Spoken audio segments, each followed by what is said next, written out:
rise and shine. Coffee's brewing, feeling fine. News is out and on the air. Shizzy whiz nuts wild, but we don't care. Morning whiz and coffee.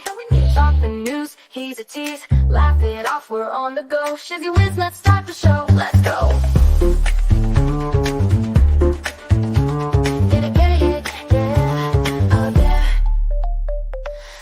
Spinning in the breeze, stupid jokes, he's such a tease. Sip the Java, wear a smile. Pants are off, but stay a while. Morning whiz and coffee. Talk the news, he's a tease. Laugh it off, we're on the go. Shizzy whiz, let's start the show. Let's go.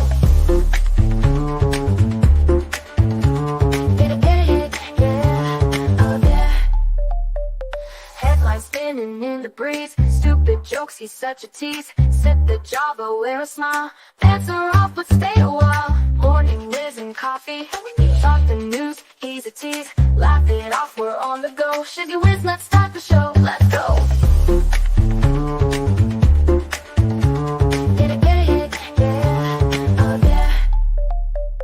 Serious is overrated. Every day we're caffeinated. Talk the town, but in a jest. Morning whiz is always best.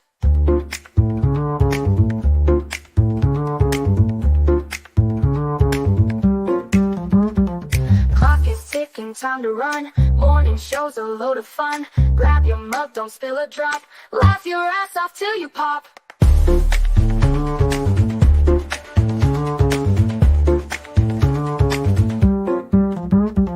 Clock is ticking, time to run. Morning show's a load of fun. Grab your mug, don't spill a drop. Laugh your ass off till you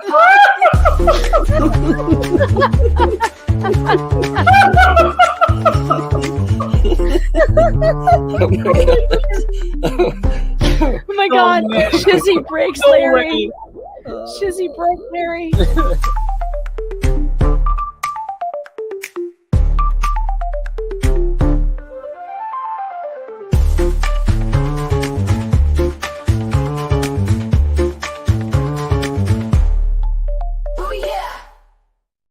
Good morning, everybody. Oh, what a day. What a day to be up and about and having your morning coffee and me. Today will be an interesting day for me. I've got to go pick up a couple 100 pounds of steel so I can build some damn railings today. Hooray, hooray, hooray. That gets some, well, I'm probably not building the deck port. Not doing the railing, but I do have to get the grout in the porch that I'm finished. So I'm doing good. Smiles, everybody. Cheers. Coffee in the morning is one of the nectars of the gods. Good morning, Debbie Webb. Jeez. Indigo Luna, good to see you this morning. Daniel Berry, Sports Highlights, and Cynthia Noliner. How you doing? Got Tammy Bugard, Fall Storm. It's Friday, bitches. Let's go. Let's get this thing on the road. Good morning, all. Only 34 here in Pasadena, Maryland. I hope there's more people than that there in Pasadena. But I hope that the temperature's nice also. Good to see you. Smiles, everyone. Debbie Webb, Shizzy. Have to thank you also for your coverage of the trial and divorce storm. Last night's insights were great. That was actually Yamaha that was there last night, but it was fun. And Fallstorm has been in here also. He just didn't come in last night. It's okay. It's okay. Good morning. Good morning. It is an interesting day today because as we get closer, just another week closer, cruises on by. Friday Night Live is going to be over on the experts tonight. It's going to be a Halloween bash. It's going to be a blast. You should come by, check it out. Check out all the costumes. And all the lovely ladies that'll be there. It's going to be a night. This will be the 3rd annual Halloween party over on the experts. It's going to be a blast. There's no reason why you should miss out on it. No reason at all. You can say, oh, but I was watching such and such. No, it won't matter. It won't matter at all. It is going to be the best show tonight. I hope this weekend I'll be able to do a little bit of catch up on on myself. No, I'll be able to do a little bit of catch up on the Sarah Boone stuff. I don't know if I'm going to stream that tonight. If I do, it'll only be a small portion of it because it's going to be Halloween over at the Experts. You don't want to. I can't give away the costume right away. Well, and all that. Yep, third annual FNL Halloween right there. Make sure that you've got the thing bookmarked, that you're subbed up to it, that you go check it out. It is going to be the place to be tonight. Tonight at 8 o'clock, I believe, is what time that White Rabbit is firing that thing up. And it's going to be a blast. Pin on your link. Yes, I'll do that here shortly. Yeah, let me get in there and get that taken care of. Got that gotta get that thing pinned up at the very top, and it won't take very long. I'm usually a lot faster than this, but it is early in the morning. There we go. And right there, pin link and message. There we go. Should be up there at the very top. Third annual FNL Halloween. That is where you want to go. That's where you want to be. Make sure that you've got it. Haven't tried mushroom coffee? I don't know. Everybody says that's a thing. My wife says, "Oh, that's been a thing for a couple of years." I was like, I don't think that qualifies. I mean, it's like hot mushroom water. That's what I would say. Unless they've got like coffee in it, and then it's just hot coffee with mushrooms in it. I don't know. It makes no sense to me.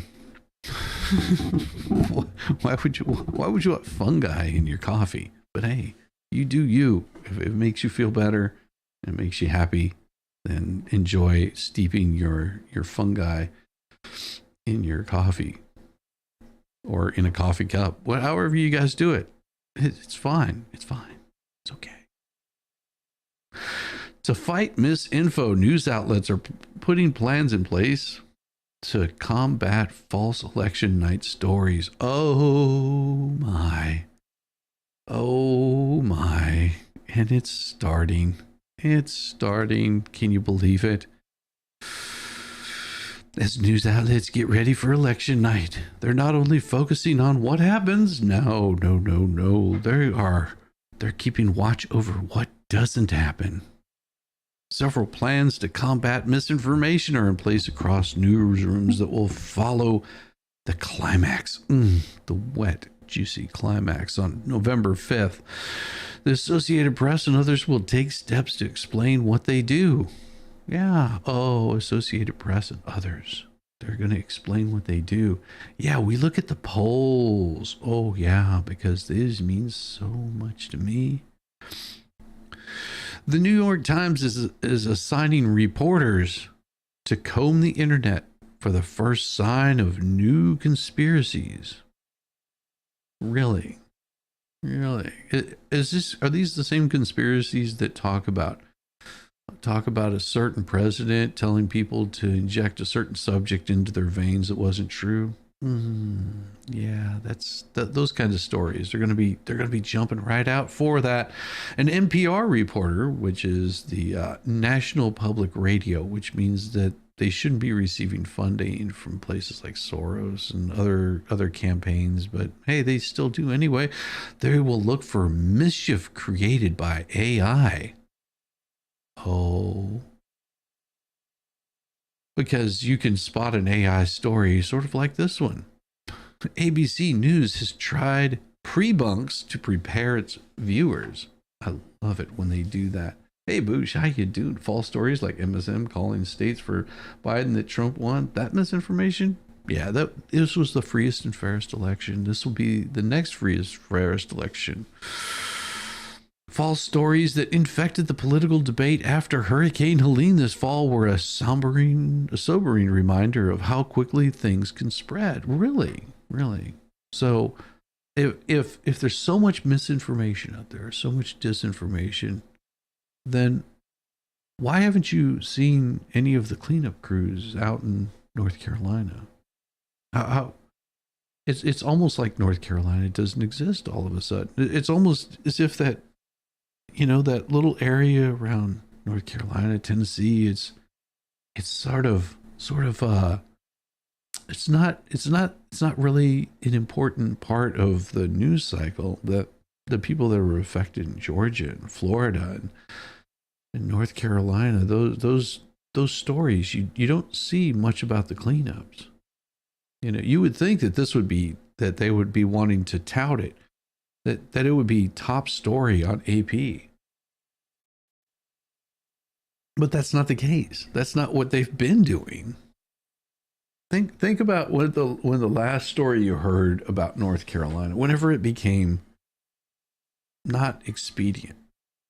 You haven't heard any stories about North Carolina, which means this weekend there will be some story out of North Carolina because, well, they're watching you. They're listening to everything you say. They're preparing you to say, oh, no, there's nothing happening here. There's nothing to see here. The biggest thing I tend to worry about is the speed with which misinformation travels and the lack of control that a news organization, any news organization, has over that, said Julie Pace, executive editor and senior vice president of the Associated Press. Well, maybe if the Associated Press was covering those stories truthfully, honestly, and not using political hacks in there to report stories or print stories that were misleading and untruthful, maybe people would believe you a little bit more. But whenever you have the same tropes that you've been putting out for the past, I don't know, 10, 15 years, people have sort of lost faith in you. It's interesting how that works. The only thing that we can do is make sure that we are filling the space with fact-based information that is as fast and as accurate as humanly possible. Then you have to stop telling people that the things and the stories that were coming out of North Carolina, the stories about last year's election, were something of a fairy tale that people didn't see for their own eyes what was happening. You have to stop telling. Why don't you tell the story about Governor Whitmer? Why don't you tell the truth about that? About the Fed napping plot.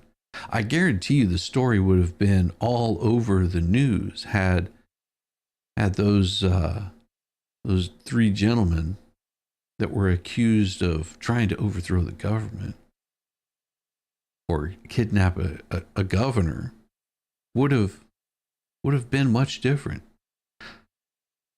had they lost. Because you notice that story got really quiet really fast, but you were all about promoting it. That was top story in your headlines. Yet you never talked about them being acquitted, not only in federal but also in state court. No, you notice how those stories went away. You don't talk about them and the impact it had on their lives. Instead you want to give a fluff piece about some rando in North Carolina that lives nowhere near it. You want to tell us stories about how many people were at the last camel toe, or should I say her first campaign stop, how there were thousands and thousands of people crammed into this little bitty hangar, that it was AI, we had AI pictures and those were not real. Those was all fake news. How about you start by telling people the truth, that things are not as peachy keen as you think they are. The AP's special role on election night includes tabulating the results of hundreds of elections. That is not your role. See, AP, that is not your role. Your role is to report the news. It's not your role to tabulate anything. It is not your role to tabulate votes, make assumptions. Your role is to report the news. As those states report, you should be reporting the same. Shouldn't be speculating or or telling people, oh no, well, this state clearly has it, not until every vote is in. Which means that AP, if you want to be honest about it, you shouldn't do any election night coverage. No news station should do any election night coverage. They should wait until all the votes are in and then come out with a report and tell us who won. Oh, that would really boil some people's butts, wouldn't it? Hundreds of elections across the country making calls. That's not your job. On winners and losers that takes into account raw data. Okay, really? Yeah, you like it raw. Polling and trends in the past races. Now, I can understand you want to do that, but that means that you're going to have to wait for a couple of weeks before you can report, if we have to be honest. Throughout the campaign, the outlet has written stories that show how this is done. Yeah, we've seen how it's done. And on election night, we'll specifically detail, but it's not election night. You've taken that away from the people. Now it's election week or election month. We'll be lucky if we have all the polls or all the polls have reported and they're closed by what? They close at midnight on the 5th. So what happens at midnight? What happens at 2 o'clock in the morning? What happens the next day? What about 3 weeks from that? Whenever they finally tabulated, the last lawsuit's been filed, the last Chad's been pulled, and then we have an accurate count. So it tells me, are they going to step down peacefully? Do you think the Democrats will go peacefully into the night, that the people that they have set in place all across the nation are going to be quiet? That they're going to relax, that they're going to be chill whenever that last vote is counted and the Democrats lost? Do you think they're going to be quiet? Do you think they're going to go peacefully into the night? Are we going to have a repeat of 2016? Makes you wonder. Who's going to take control of the people? Do you think Joe Biden is going to have the same quick response that he did during the hurricanes, during all of the flooding in North Carolina? Do you think he's going to have the same quick response that he had to the people in Florida? Makes you wonder. We'll specifically detail why it calls for individual states in the presidential contest. Other organizations are making similar promises. Oh, yeah. They're making similar promises, including making it clear to people when it's too soon for conclusions to be drawn. Again, I would suggest that these states wait until all the cities are done with their reporting before they turn in any of their reporting. That they hold off, that they wait. They say, you know what would be really, really beautiful is if they say, hey, it's election season. We've got all of our votes counted, and we'll just wait until the cities have turned in theirs. That way it seems nice and fair and balanced. And you'll see a big change in how things are tabulated. Do you think the Democrats will concede peacefully? My mantra on election night is radical transparency, says Rick Klein of ABC News. Like they've been radically transparent this whole time. They're making sure news consumers are prepared. Are you prepared, news consumers? Because if you're not, you need to go back and make sure that this egg doesn't crack. The Times will bring back to its website the single most anxiety-producing invention for election night coverage in some time. The needle. Dun, dun, dun, which changes through the evening to measure the probability, just the probability, a victory for the presidential candidates. This time, it will be accompanied by a more granular material that explains those movements. Yeah, explain those movements. Move, baby. Shake that needle, said Matthew Erickson. He's an assisting managing editor. The newspaper will also assigning reporters on election night to scour the interwebs for conspiracy theories with the goal of debunking false stories as quickly as possible. It is going to be interesting. How can they scour the internet looking for false stories? Like, who would be spreading false stories? Whenever we see the false stories coming out of mainstream media, are they going to be fact-checking themselves? Tracking disinformation efforts has been ongoing during the campaign. Oh, really? Really? So tell me, has the White House had their YouTube channel taken down for spreading medical misinformation yet? I'm curious. Have they had any of their videos removed for a certain press secretary to come up and say that a certain ex-president was telling people to inject a certain substance into their bloodstream? Have they removed that video yet? Have they given them a copyright strike for spreading medical misinformation? Have they fact-checked it? Have they made them sit down and go through whatever sort of socialist thing that they've got whenever you say something that is wrong or untruthful about medical misinformation? Have they made Jean-Luc Jeanine Pierre combat swollen legs sit down and take her DEI course lately? No, that hasn't happened. Tim Walz, what intelligence, what is this? Tracking disinformation efforts has been ongoing during campaign, like organization reporting on fake abuse allegations against Tim Walz.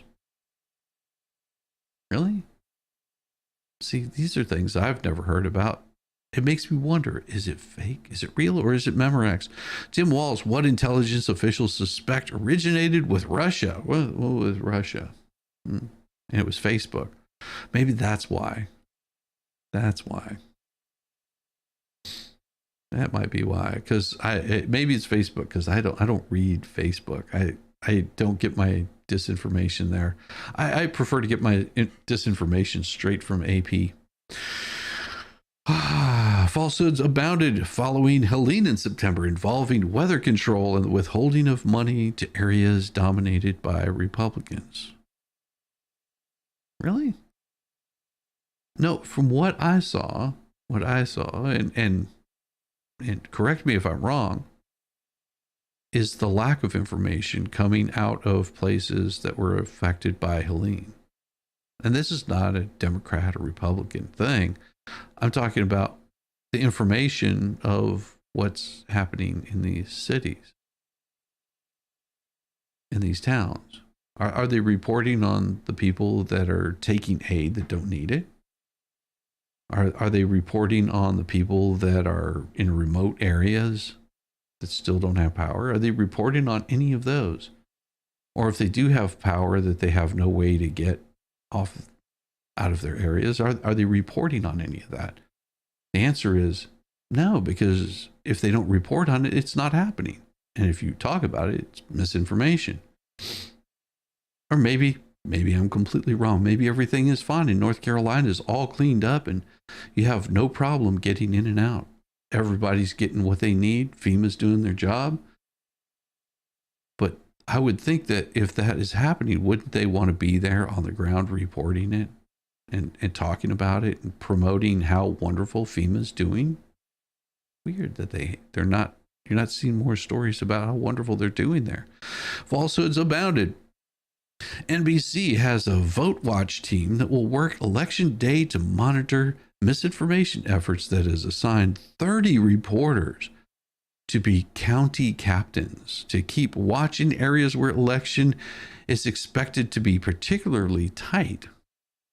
Why would they be there? You know, that could be considered election interference if you have people there in these counties.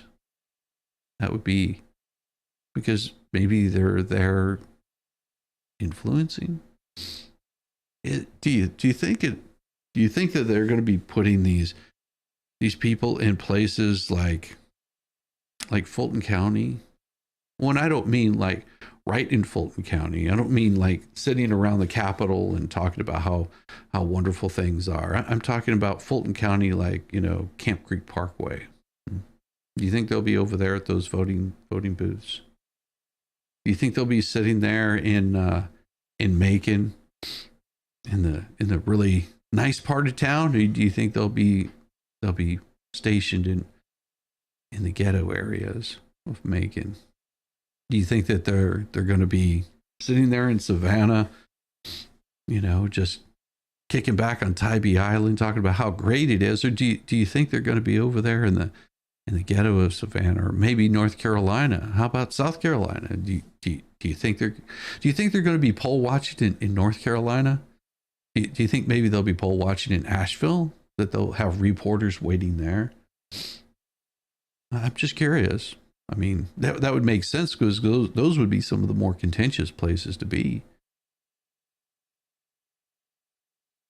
Do you think they'll be in Maricopa County, Arizona? Do you think maybe they'll be out in the outskirts, out in the boonies where their presence isn't welcome because nobody wants to be on camera, that they're more interested in, you know, taking care of their sons and their daughters and making sure that the government keeps their grubby little hands off their children? While watching, the journalist will have to weigh whether false theory is getting enough attention that it's worth debunking. Well, this is stupid, or maybe they're making up the story just so they can have something to cover. Who knows? That's the most common concern that Tim Richardson, a journalism and misinformation program director at PEN America. What in the hell is PEN America? Let me see. What is PEN America? I've never heard PEN America. It says freedom to write. PEN America. Oh. Guess what? PEN America has all of the banned books. All of the banned books can be found there at PEN America.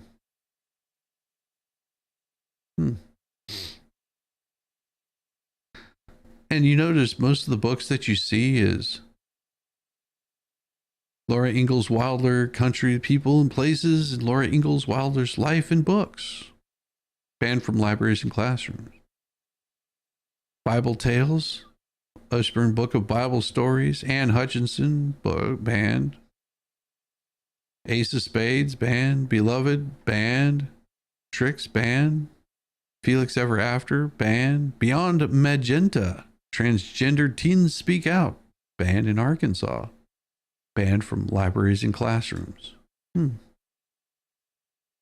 So what is it about this particular group of people? Well, it looks like they have offices in Florida, Los Angeles, New York, and PEN across America and Washington, D.C. What is their... There it is. I found it. PEN America. PEN America turns 100 this year. Our century-long fight for free expression. We stood in solidarity with writers and communities across the country and across the globe to address the barriers of writers, journalists, and their supporters face every day as we take stock of our last 100 years and propel ourselves into the next century. We continue to think critically about how the fight for racial justice intersects with our defense of freedom of expression. The lasting influences of white supremacist ideologies and racism continue to shape even the most well-intended and veteran American institutions. PEN America has not been immune from those influences.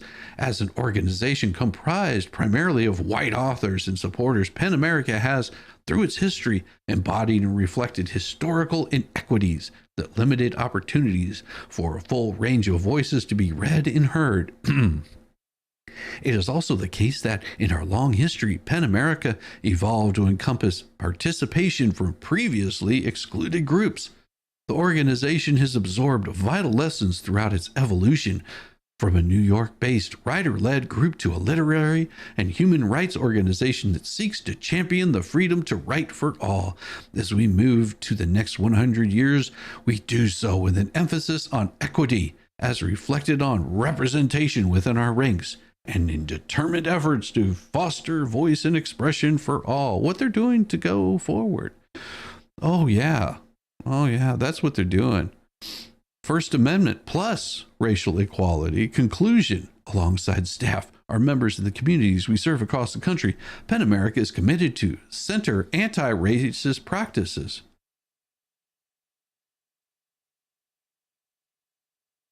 But throughout this whole thing, you've said that First Amendment plus racial equality.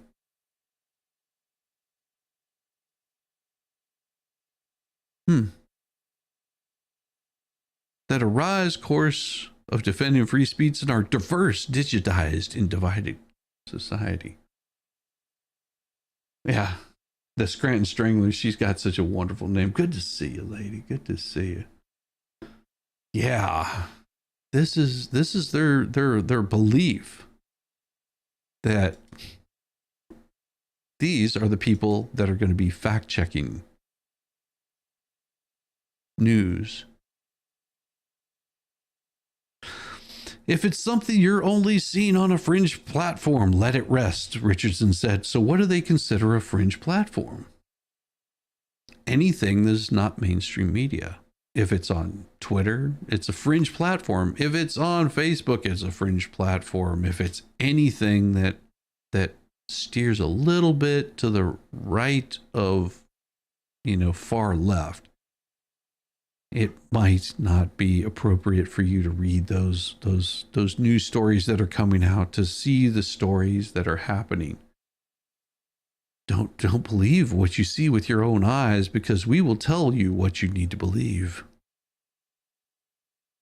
But if it's something that rises to the level where a large section of the public is noticing it and it's getting traction, then you should step in and debunk it. Think about what he just said. If it's something that rises to the level of where a large section of the public is noticing it, spotting it out, a large part of the public, think about this. Large part of the public says we're noticing that there's these really large inconsistencies in Timbuktu, that something doesn't add up. There's a very large contingency of, there's only 100 people that live there in Timbuktu, and we're noticing that they're getting hundreds of thousands of votes from this one place. This is a big inconsistency. How did this happen? How are all these people voting for Donald Trump? There's 100,000 people right there voting for Donald Trump. That's a big inconsistency. Oh my God. What do they say? They say if that starts to get traction, that you should step in and debunk it. Whether it's true or not, you just need to go and bunk it because people are noticing it. That's what they just told you. Okay. Periods of uncertainty and tight elections are a vulnerable point. My fear is bad actors coming in to fill the void. Well, Richardson, that's what your job is, because we notice who you work for. It's about diversity, equity, inclusion, racial equality, or racial equity, I think is how you termed it. In 2020, news organizations did not declare Joe Biden the winner until the Saturday after Election Day. Election day. Really? The Saturday after election day? No. They declared him, were declaring him having won in certain states before the polls were even closed.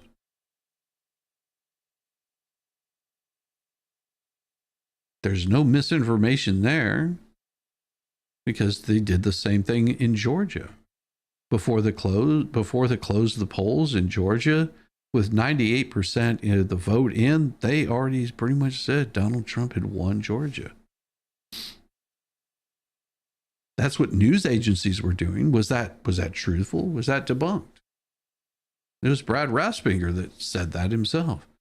And then miraculously, Joe Biden pulled way out ahead at 2 o'clock in the morning. And those votes all of a sudden went away and declared him the winner. Nothing wrong there. It was perfectly fair and legal. That's what we were told to believe. That's what you have to believe. That is the truth of the matter. I stand by it.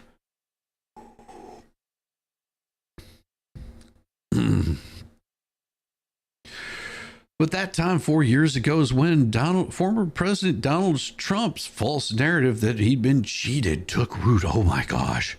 His speech in the wee hours of election night alleging fraud and claiming that he won states where he hadn't provided severe tests for TV networks.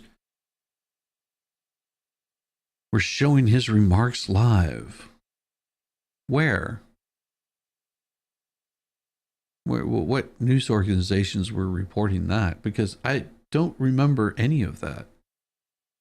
I remember watching the election last in 2020 from my wonderful little quiet hole in the wall, just chilling out, not saying anything. I remember sitting there watching it and going, wow. On almost every news station outside of a couple of counties, it pretty much looks like Donald Trump has this. I went to sleep at 1 o'clock in the morning going, wow, this is pretty damn solid. He's got the states pretty damn well beat. And it was amazing to me that I never once saw either candidate talking on the news. Neither one of them were claiming victory. Neither one of them were claiming loss. The votes were still coming in. That's what I remember. I mean, maybe I'm being gaslit and don't realize that Donald Trump was watching over me and pointing out that I was wrong in my assumption that he'd won. But hey, don't take it for yourself. Take it because this is what the news tells you.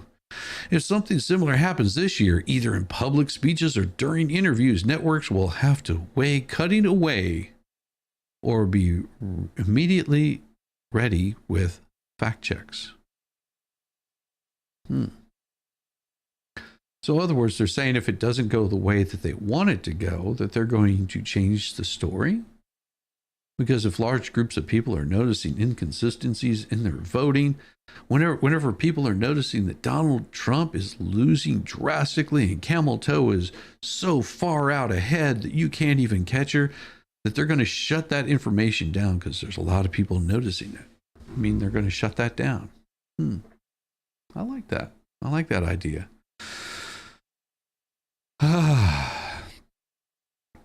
Either in public speeches or during interviews, networks will have to cutting away or be immediately with fact checks. ABC News has been running a Protect Your Vote series this fall, which spotlights false stories that are already being spread that may be expected to increase in intensity near or election day. Among them, the myth that there will be a flood of non-citizen voters. Similarly, Scott Pelley, or whatever his name is, on CBS 60 Minutes, and Laura Barron Lopez on PBS NewsHour have done extensive stories looking into how false election fraud stories spread in Arizona, of all places. For us, it doesn't just start or stop with election day, Klein said. The disinformation team at NPR has been looking into the issue from several different angles, like how can we get our hand up this puppet's ass? Like the role of AI and the influence from other countries, and has spent considerable time working on debunking the theory that there will be a flood of illegals voting, said Eric Marapuppy, vice president for news programming, although NPR is providing live coverage of election night from 7 p.m. to 3 a.m. Why only those times? Why would NPR be providing any election coverage whatsoever? And why only until 3 a.m.? Why not until all votes are cast? All votes are counted, and there's a clear, concise winner. Why don't you keep the cameras rolling?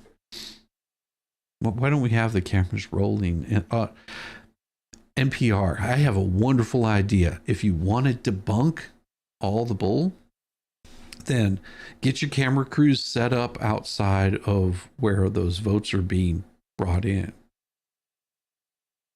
And why don't you keep an eye on those ballot boxes being brought in? As they've closed down the polls, and they shouldn't be bringing any more in, they should all be brought in at about the same time from all over the counties that have those drop boxes. Why don't you have your cameras set up there? I mean, that's easy. It just makes it, you've got 30 reporters on the freaking ground that could easily cover this. They could have the cameras set up. We could see what's going on. Or how about they set up the cameras outside of those places where last year they put up cardboard in front of the windows to block the tabulations. Why don't you have reporters covering that? I mean, you could totally debunk all of the shenanigans just by having the cameras right there. Pretty easy. Tell me why, here we are in 2024, that they could go through a count in 1960s. They could have it completed in one night. Had a clear leader of who was winning and who was losing. There was no argument. There was no having to spread out fact checkers. Everyone knew that night who their next elected official was going to be. They're ramping up for the new responsibility. News outlets feel the weight of responsibility because they've been dragged down given how misinformation is metastasized. Really. People aren't sure what to believe anymore because your disinformation ecosystem has become so disorganized, said Richardson, the former Washington Post reporter. It's one of the most critical services that we do as a news organization, said Carrie Butoff Brown, NBC News Senior Vice President for Politics. Getting things right is top priority. It's one of the biggest nights for people who follow us for factual or fractual information. We have to deliver on that. We cannot falter. Election night coverage has changed considerable from the time we're getting the count and analysis right was the main concern. Richardson hopes that news outlets are prepared for what is to come. I feel like we're kind of in uncharted territory and don't know what will emerge. Hopefully journalists are ready. I think they are. Journalists, the bastions of truth and power. Oh, glorious journalists, glorious journalists. How will we ever survive without you, glorious journalists? Give me a fucking break.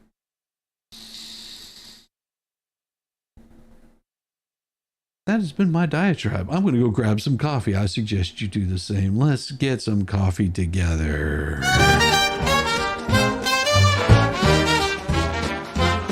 Sandy shores, get a tan. Rambo the orangutan. Driving a golf cart, oh man, Rambo is half crazy, yes he can. Well, that SOB's a sight to F and C. Oh, Rambo's rolling, Half the sun, he's free at last. While Shizzy has his coffee, these two are having an effing blast.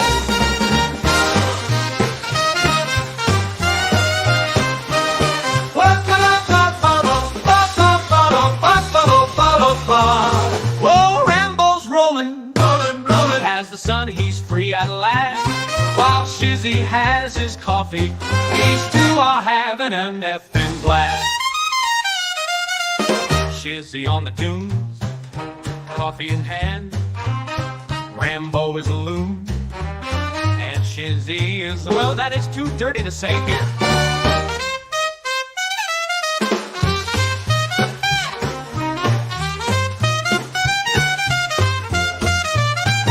Shizzy on the dunes, coffee in hand. Rambo is a loon, and Shizzy is a, that is too dirty to say here, Oh, Rambo's rolling, as the sun he's free at last, while Shizzy has his coffee. These two are having an effing blast. Otters in the surf, hummingbirds in the sky. Rambo honks the horn and spits in Shizzy's eye. Oh my! Oh, Rambo's rolling, as the sun he's free at last, while Shizzy has his coffee. These two are having an effing blast. Oh, Rambo's rolling. Rambo takes a turn, driving to the wave. Otters wave their paws, telling Rambo, not sure, but if you could understand, Otter, it probably wasn't nice.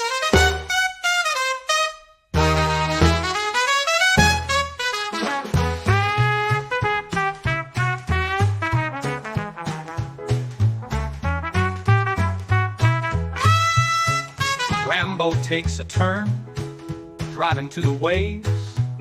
Otters wave their paws, telling Rambo, not sure, but if you could understand, Otter, it probably wasn't nice. Oh, Rambo's rolling, as the sun he's free at last, while Shizzy has his coffee. These two are having a effing blast. So here's to Rambo, otters and hummingbirds by the edge of the ocean. And Shizzy, well, he might just be there too.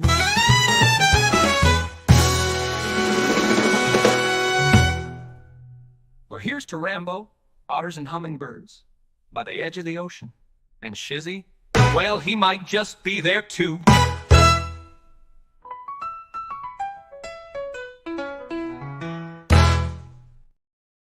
Oh yeah, like truthful information. Here we go.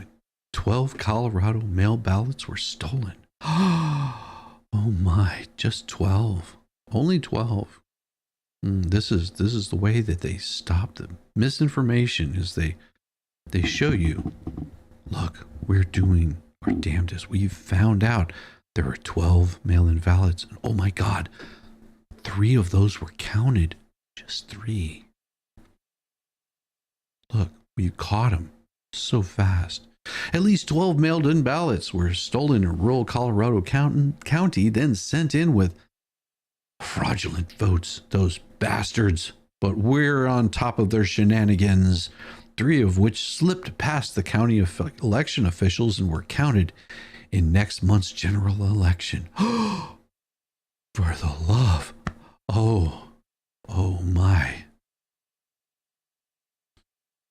The 4th ballot was almost counted, but the voter who had not received their ballot received an electronic notification that their ballot had been accepted by elections office and contacted the clerk. They dialed it up immediately and said, "Oh my God, that is not my vote. It's not that I wouldn't have voted that way anyway, but that's not my vote. Who would have done such a daring, dashing, horrible thing?" Jenna Griswold said during a news conference in Denver. The fraudulent votes were discovered during the voter signature verification process, enabling Mesa County officials to stop 8 of the ballots before they were counted. The county had counted over 27,000 ballots by Wednesday. The 3 fraudulent votes that were counted cannot be removed from the tally. Oh, woe is me, because ballots themselves are not signed. Once they are removed from the signature envelope, there's no way to identify them. Oh, no idea. It appeared that some of the ballots were signed by the same person, she said, but Griswold declined to comment on the possible motive or the investigation being done by Mesa County and the U.S. Postal Inspection Service. The district attorney's office did not return a phone call seeking any comment. The fraudulent voting occurred the same county where former elections clerk Tina Peters was recently sentenced to prison for a data breach scheme spawned from false claims about voter machine fraud in the 2020 presidential race. Griswold, a Democrat, called it indecent, unfortunate, but sought to reassure people Colorado's elections are safe and secure. Oh, they are on top of the disinformation and misinformation. They will stop those dastardly deeds. This attempt at fraud was found an investigation quickly because of all the trailblazing processes and the tools that we have working in Colorado. And it has a place like signature verification, ballot tracking, and the curling process. Yeah, are curling. Yes, we are here to pump you up. Griswold, citing a measure in which voters are noted if the signature on the ballot envelope doesn't match the signature on their voter registration card. But how can you confirm that if you don't even know where that envelope came from? My. Voters who did not receive their mailed ballots will be given a new ballot to vote, Griswold said. Peters' replacement, Mesa County Clerk and Recorder Bobby Gross, also a Republican, issued a statement indicating she was not happy that Griswold had called for a press conference, saying she believed that prematurely releasing details could compromise our ability to hold those responsible accountable. The people of Mesa County deserve transparency and accountability, but it must be done in a manner that protects the integrity of the investigation. They couldn't secure MG Law's cat. Oh, I'm sorry to hear that.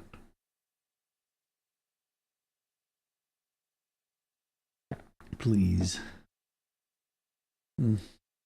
Oh, free, fair elections. But hey, they're reporting the news. But what does Trump have to say all about this? Hey, MG, what's up? Oh, I hope you're doing well, brother. I wasn't sure if you were out and about or if you were traveling, because we know that MG is a traveler. MG is a traveler.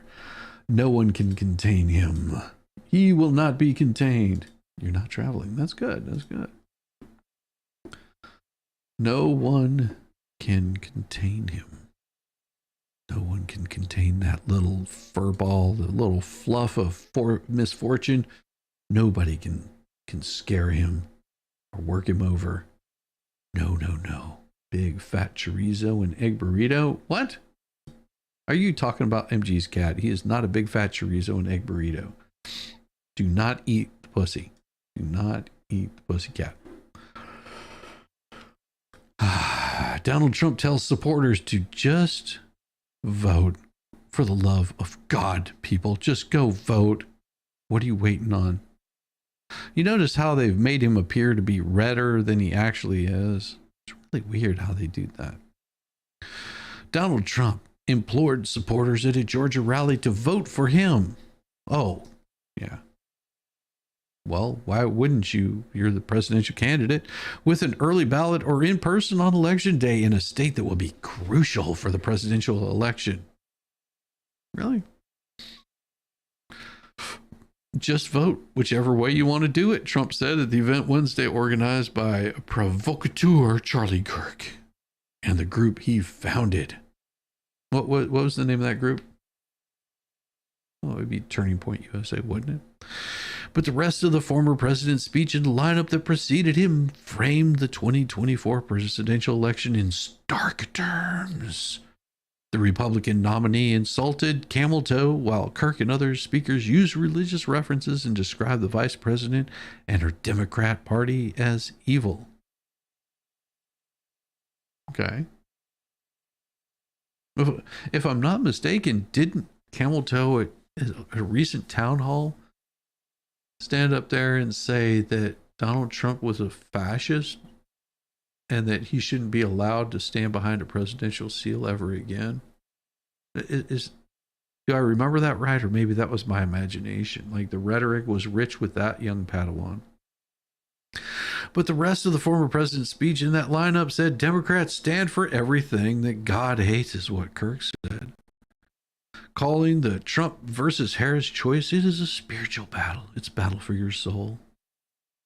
This is a Christian state. I'd like it to stay that way, Kirk told the 10,000 or so Georgians who at one point joined Kirk in a deafening chant of Christ is King, Christ is King. Do you realize that chant was just a troll on the Democrat Party that doesn't have the faith in the Lord? There's no faith in the Lord there. Harris, who's a Baptist. Oh, now she's a Baptist? Wait, I didn't know that Baptists celebrated Kwanzaa. That would sort of be at odds with itself, wouldn't it? If I'm not mistaken, what wasn't it in, what am I mistaken on this? In 2021 that she was out there promoting how her and Doug had different views, and that she was celebrating Kwanzaa while he was celebrating all the Hanukkah. Did I not understand that? Did I miss that? She went from Church of God to Baptist. It's weird how, I don't know. I'm very confused. Sort of like maybe she is about what race she is. I don't know. Could just be me. She used CNN's town hall in Philadelphia to describe Trump as fascistic. No, that's not what she said at all. She called him a fascist. Straight up. There wasn't saying that he was fascistic or fatistic or any of that other crap. She straight up called him a fascist. You can't put the genie back in the bottle once you've rubbed it out. Further crystallizing the nation's polarized posture in less than 2 weeks before the November 5th election. The Trump campaign strategy, I gotta read that. The Trump strategy of encouraging supporters to consider every voting method is a turn from when blamed his 2020 election loss to Joe Biden on mail-in ballots. The number of people voting early has surged this year. Over 1.9 million voters have cast early ballots in Georgia, where Trump lost by a mere 11,779 votes 4 years ago to Biden. Voters nationwide have returned a total of over 23 million in advance ballots in the 2024 elections. That's broken records in multiple states, partly driven by Republicans embracing early voting at Trump's direction. Which she knows no one will vote for her, which is why she's a vagina. What? I was wrong about her. She has policies, but she knows no one will vote for her, which is why she's... Oh, it doesn't say vaginas. It says vague. One splash of holy water and she'll burn, burning, melting. The Reverend Jesse Jackson is a Baptist and believe. No, he's not altogether there. Paid for preacher drives a Bentley. Paid for preacher drives a Bentley. Yeah, that's very true. Yes, the contest enters its final days. Allies like Kirk are searching for people who lean towards Trump but may still be sitting the election out when it comes to casting a ballot. You need to go to every single person you know and say, "Are you voting for Trump?" Kirk told the crowd. The 31-year-old Kirk has an outside role in this year's election, using his online presence and the organizations he founded, Turning Point Action, to make himself one of the nation's most recognizable conservatives and a central part of Trump's operation. The former president has put a particular emphasis on courting younger men. The bro vote, trying to reach them through podcasts, social media, and influencers such as Kirk. Oh. Tone down the rhetoric, continues to call Trump a German artist. Yeah.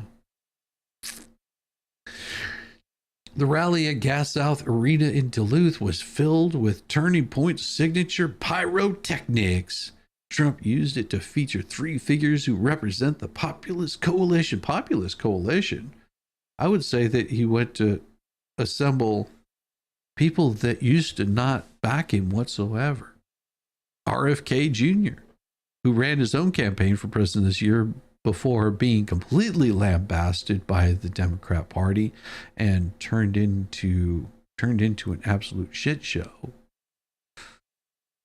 because he called them out on their BS. He even offered to go work for Camel Toe to be part of her campaign. And what did they tell him? Go pound dirt.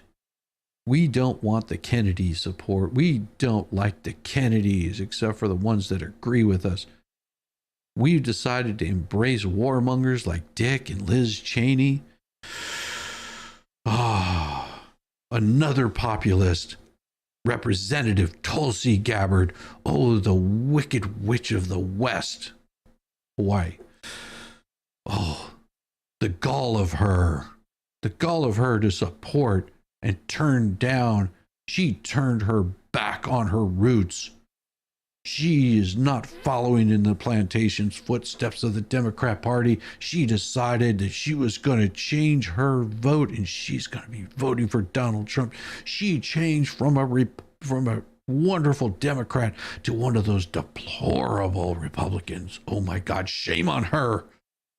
Former Democrat who announced this week she's joining the Republican Party.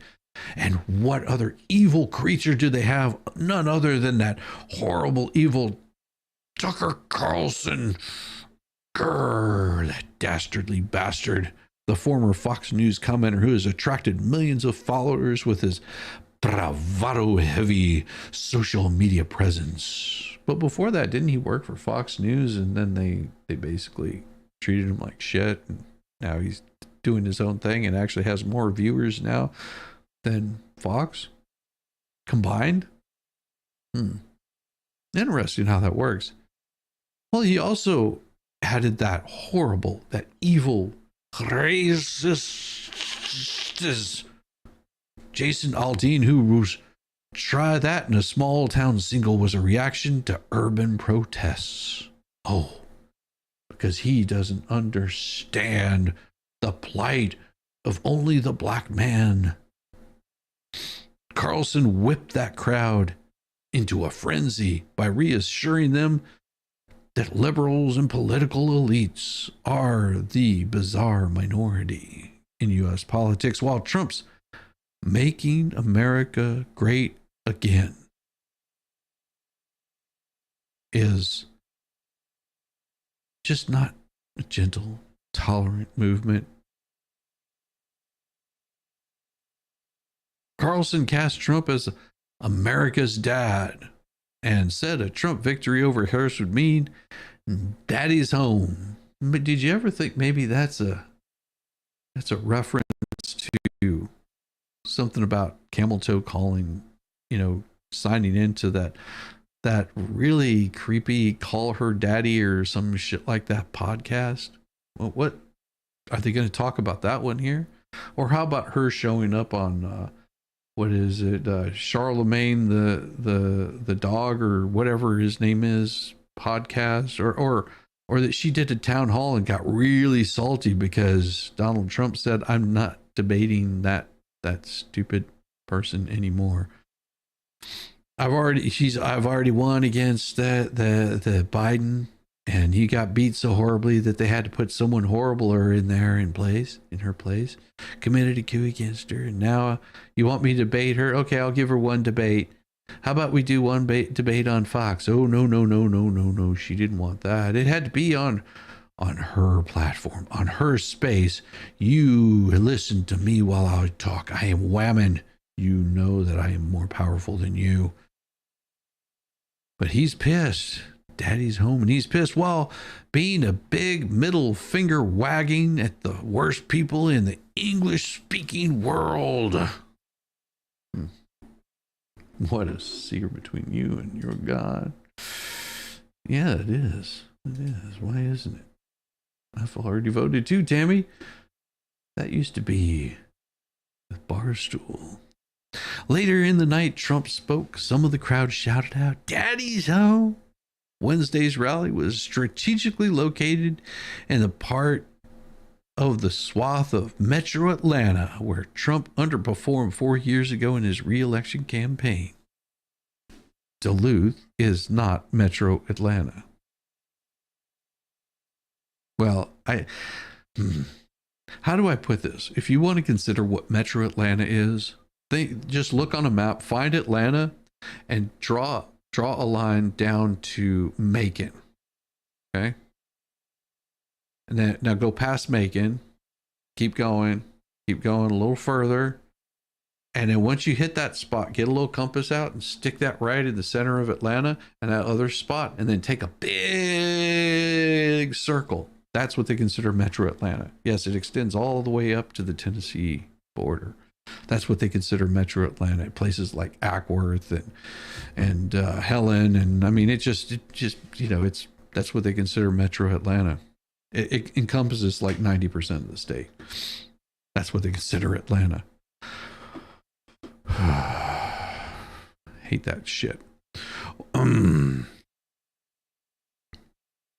Wednesday's rally strategically support in Metro Atlanta, where Trump's underperformed 4 years ago in his re-election campaign. Kirk and Trump are also scheduled to appear at a rally Thursday evening in Las Vegas. Viva Las Vegas. Yeah, Blue Ridge, known as an Atlanta suburb. It is. Trump praised Kirk for working so hard at the rally and other campaign efforts, working so hard to get the vote out, to get people out to the polls, to fire people up. Like, even if you're going to go vote, and this is what Trump said, if you're going to go vote, just go freaking vote. Get out your damn vote. However it is. If you're not even voting for me, I prefer you vote for me. But even if you don't vote for me, I want you to just get out there and vote. This is going to be the biggest turnout, the biggest election. Earlier Wednesday, Trump made his own pitch to conservative Christian voters at the faith-focused town hall held at church in Zebulon, about 50 miles south of Atlanta, that they still consider Metro Atlanta. He made the dubious claim that Christians don't vote in high numbers. It's so dubious.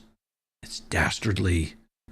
Christians don't vote in high numbers. Why would Christians not vote in high numbers?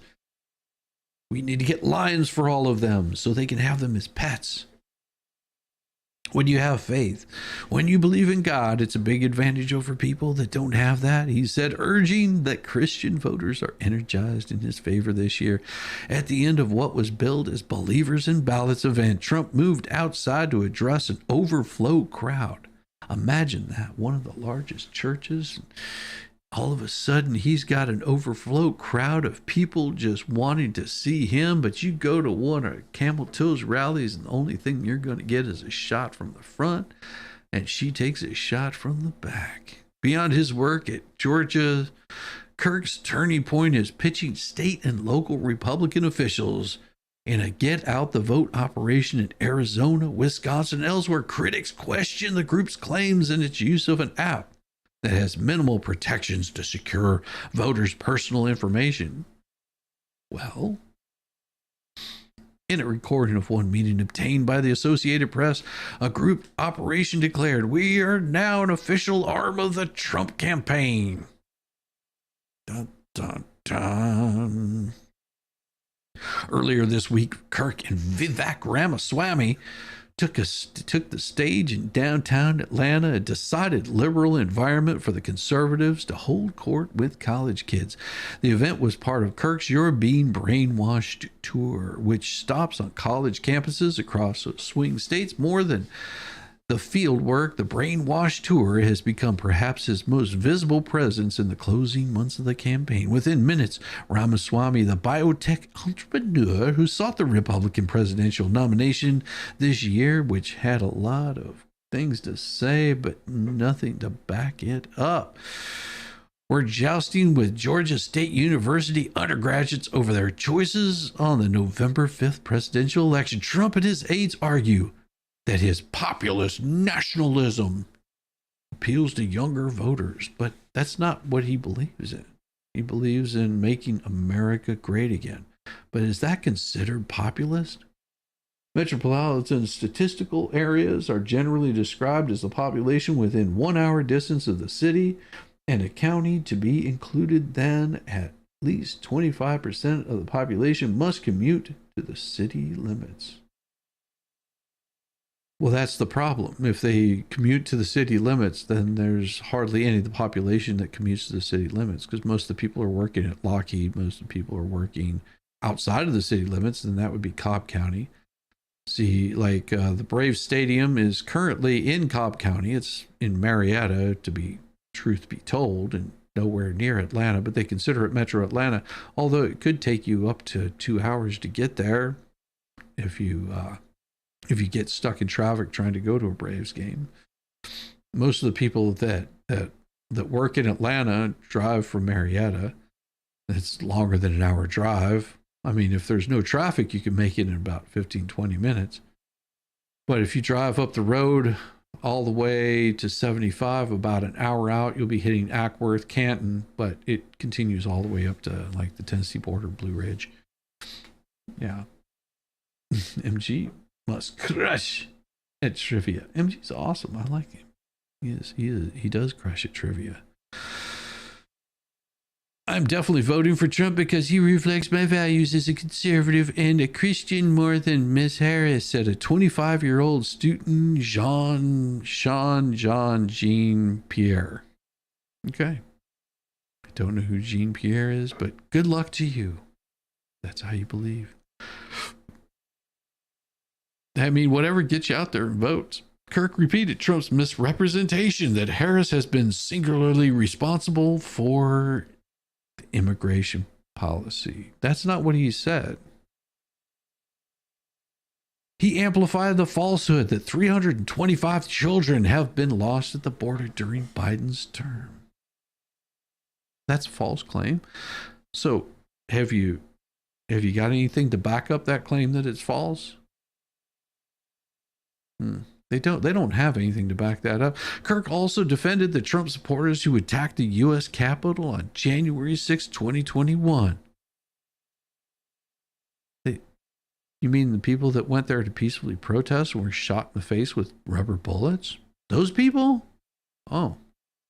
How long did that last? Can we put that in contrast to January 6, 2016?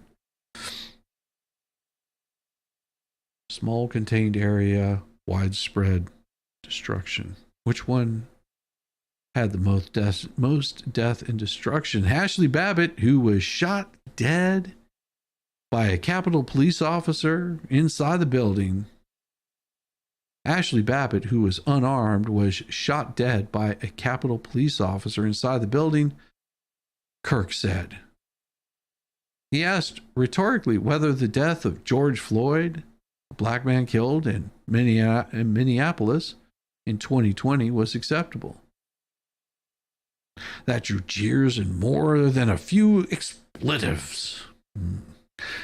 Kirk, who is a certain color, went on to say, the darky people in America are getting put last, which seems to be a theme in the last 60 years when Democrats are in charge.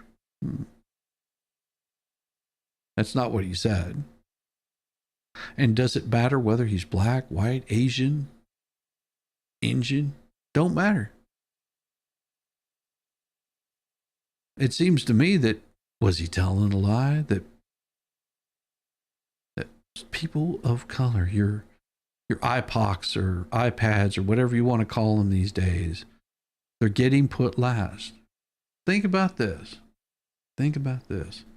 The first night of the DNC, how many American flags were out there? Not a damn one. Second night of the DNC, they made sure that they had American flags everywhere. I wonder how many that really pissed off at the DNC. Wait, you mean the media influencers that were paid to be there?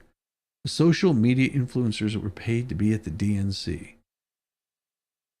To pump up the crowd, to get them excited about it. Every damn little video that they had a social media influencer in it somewhere. Because they had to get their face in there. Oh, got to get their face in there. So special. I see no lies and wigs. Correction. Pierre praised Kirk for trying to organize on a liberal-leaning campus, yet he seemed vastly outnumbered in the crowd by students who were there to push back at the host or simply watch the combative exchanges. Jason Evans and Tyler Hill showed up in white dudes for Harris attire. Said Hill, "I'm just here for the shit show." Camel Toe's affiliations changed to whatever benefits her most of the time.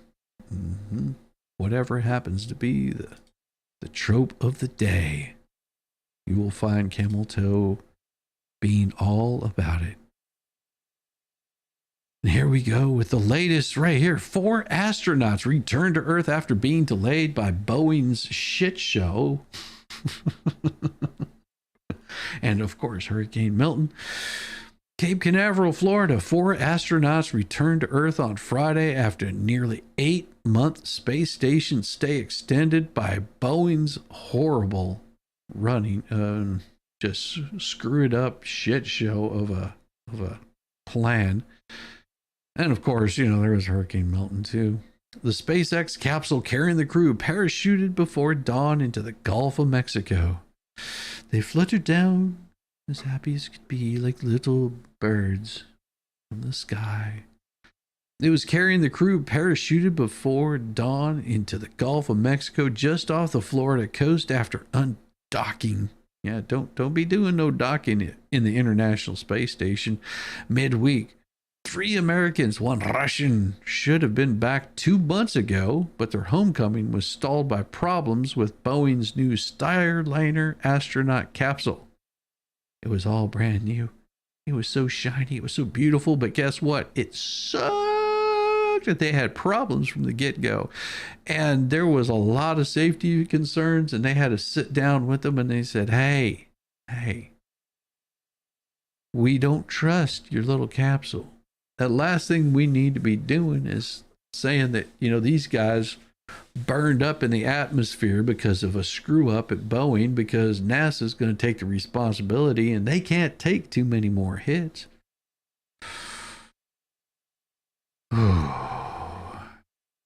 SpaceX launched the 4 NASA, Matthew Dominic, Michael Barrett, and Jeanette Epps, and Russia's Alexander Grebkin in March. Barrett, the only space veteran going into the mission, acknowledged the support teams back home had to replan, retool, and kind of redo everything right along with us and helped us roll with all those punches. The replacements are the 2 Starliner test pilot, Butch Wilmore and Suni Williams, whose own mission went from 8 days to 8 months, and 2 astronauts launched by SpaceX 4 weeks ago. Those 4 will remain up there until February. The space station is now back to its normal crew size of 7. 4 Americans and 3 Russians after months of overflow. Tell me, how can the Americans and the Russians stay in the same space station? Oh my God. Do you think they worry about Ukraine while they're up there? Do you think they even have that discussion? Or do you think they're like, man, we're up here. We've got the greatest view. We can see the whole planet as it rotates underneath us. Isn't that special? But at times it's so confusing. Look at the Civil War, which was another reverse political show. Yeah, what a mess. It is interesting to me that these beautiful science departments, Boeing screwed that shit up left and right, but they came in. Oh, they came in to save. One of the top stories today for the AP is this beautiful thing. The U.S. doesn't see me as an American. Thousands of adoptees live in limbo without the citizenship papers. What is going on with that? Henderson, Nevada. The 50-year-old newspaper was turning yellow and its edges fraying, so she had laminated it. Not as a memento, but as proof. America made a promise to her and didn't keep it. She pointed to the picture in the corner of her as a little girl in rural Midwest, hugging the family Yorkshire Terrier, the little dark pigtails and brown eyes so round people called her Buttons. Next to her sat smiling, proud parents, her father, an Air Force veteran who'd survived a German prison camp in World War II and found her in an orphanage in Iran. She was a skinny, sickly 2-year-old. He and his wife decided in 1972 to take her home and make her their American daughter. They brought her to the United States on a tourist visa, which in the eyes of the government she soon overstayed as a toddler. And that is an offense that cannot be rectified.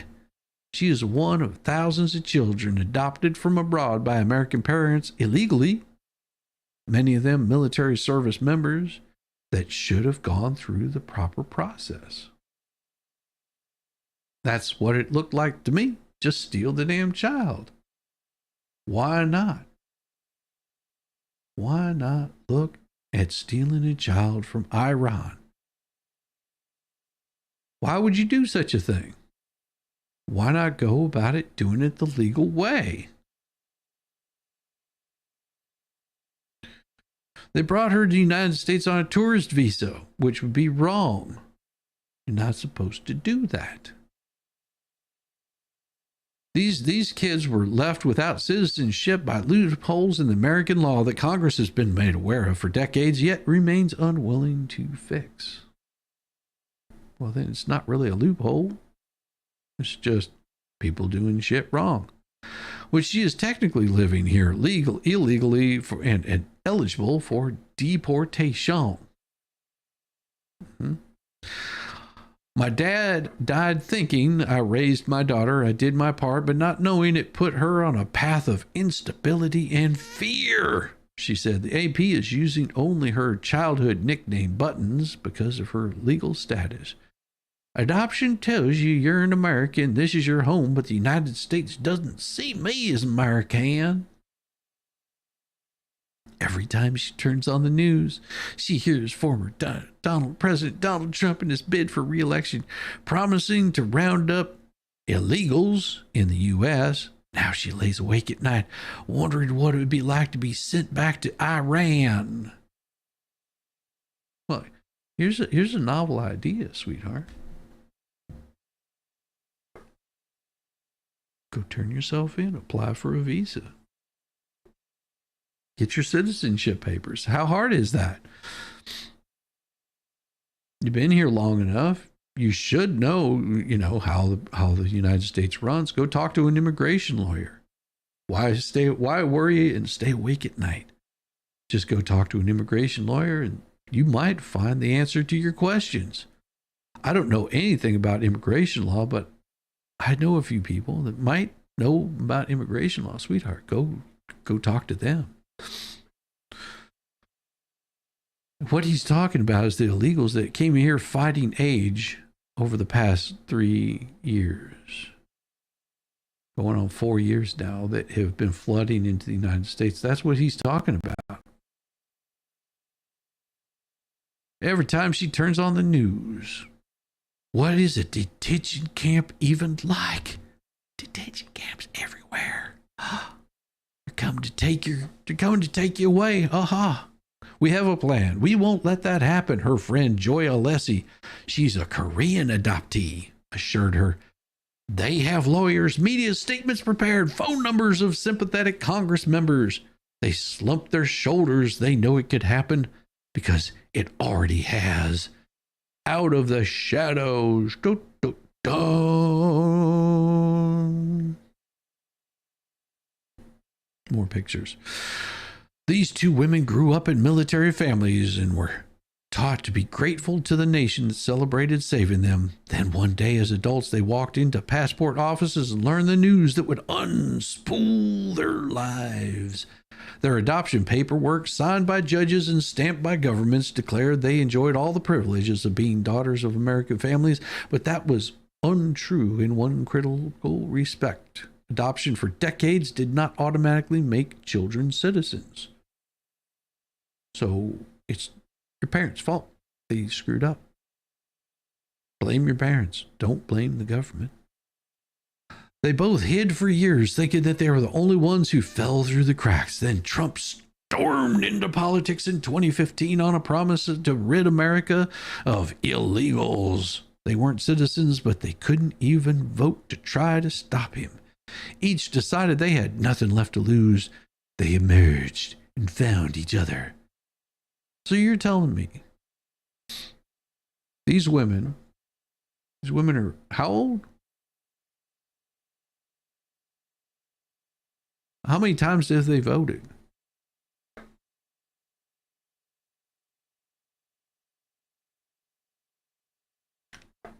I'm curious. How many votes did they cast in general elections? Because I mean, if they're in their 40s, or like this lady looks like she might be in her 60s, tell me, how many times has she voted? And if she did vote, was it a legal vote? Could she go to jail for illegally voting? I'm just curious. Not that I'd want her to go to jail for something so horrible as voting illegally. Other adoptees found them too, and they told their stories of the indignities endured by those not fully American. They can't get jobs, or driver's licenses, or passport. Every interaction with the government's terrifying.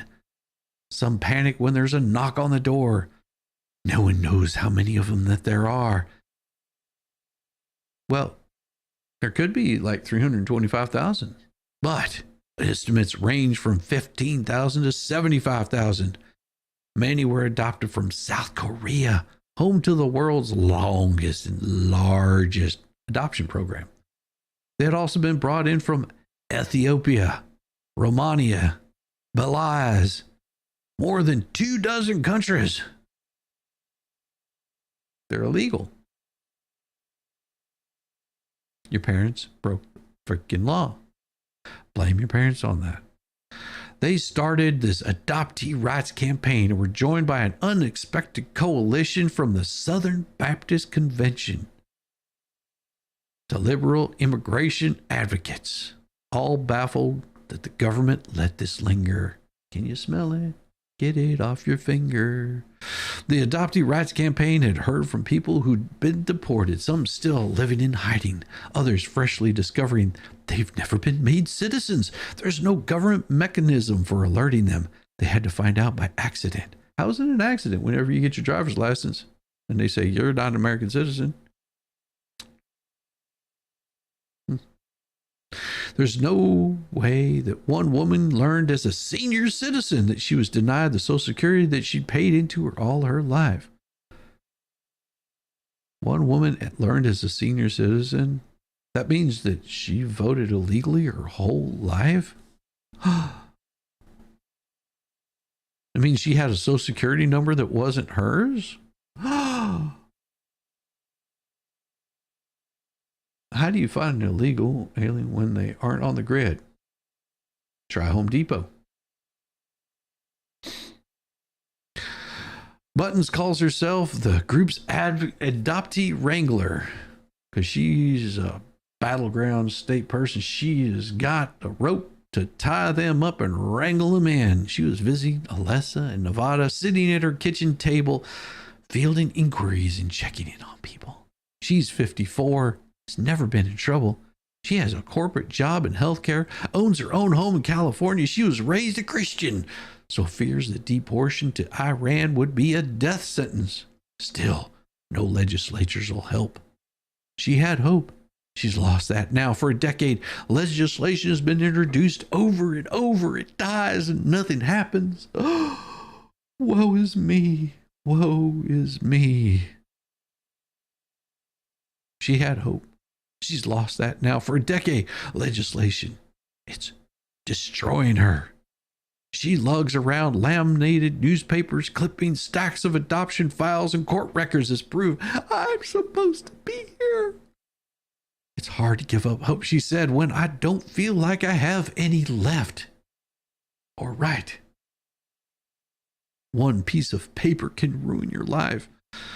Alessa anointed her friend Buttons an honorary Korean. This problem they both endured was born here in Alessa's motherland and to her it represents the most glaring example of the neglectful system that brought them here. The international adoption industry grew out of the wreckage of the Korean War in the 1950s. They were desperate for babies. The domestic supply of adoptable children had plummeted, and the South Korean wanted to rid itself of those dirty little mouths to feed. Alessi was among this early wave of adoptees taken from South Korea at 7 months old in 1967.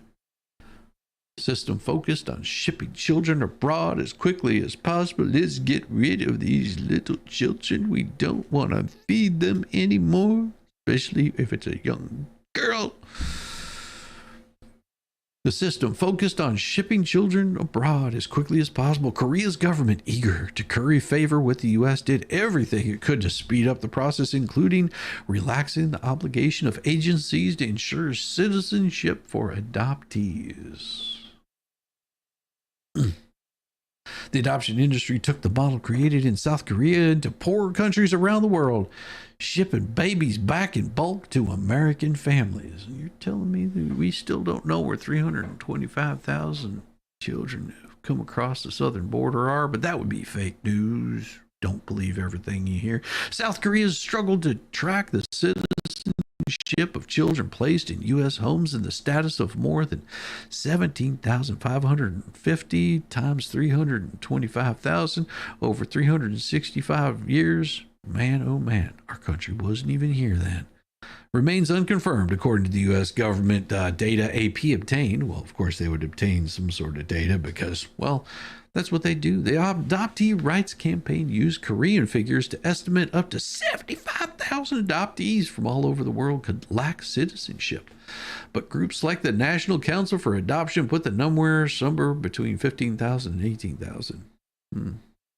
They're like, you're saying you're using the Korean estimate, you got 75,000. We're figuring it's about 15, 18, or maybe even less. But we still can't find. Yeah, there's no crisis. How many of these children have been sold into slavery? The Korean adoption dysphoria has been hit particularly hard, where there's simply more of them. At least 11 adoptees have been deported to South Korea since 2002, where they don't know the language, don't know the culture. An adoptee named Philip Clay, sent to the U.S. at 8 years old in 1983, was deported. Well, he jumped from an apartment building to Seoul in 2017 at 42 years old. Sorry for your loss. 42 years old. Seems like there was other problems maybe going on there.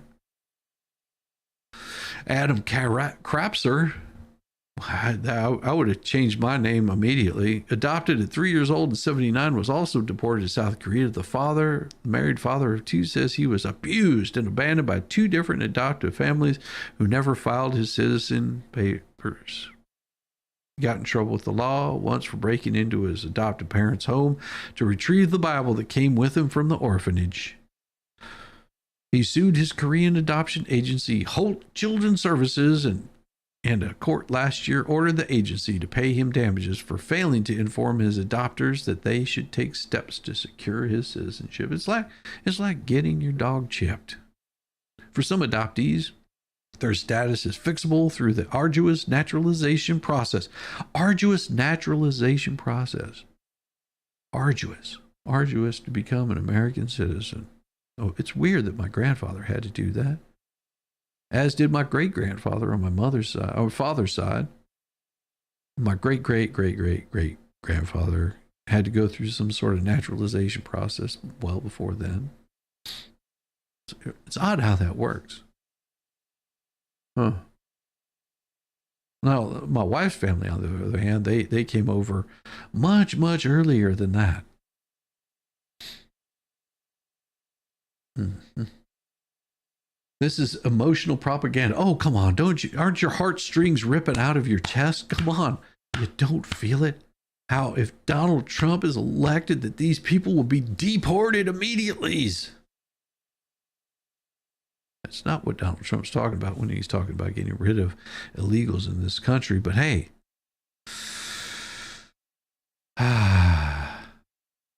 they have to join the line as though they just arrived. How does that make you feel that people jump the border ahead of you?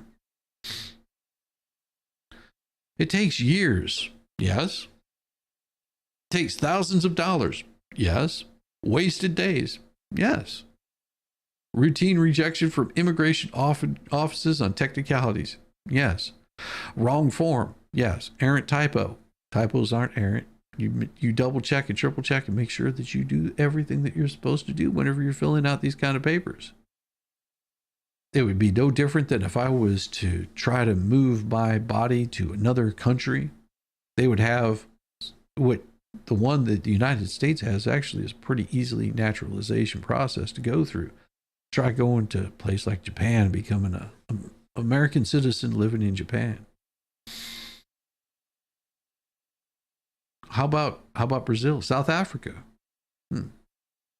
What do you think? How long do you think it would take for me to something bad to happen to me if I moved to South Africa? You haven't heard about the farmers there where they come in, they burn down all their crops, they kill their entire family? Yeah, you haven't seen that, have you? They handle foreigners in other countries completely different than they do here in the United States. In the United States, you have it pretty easy.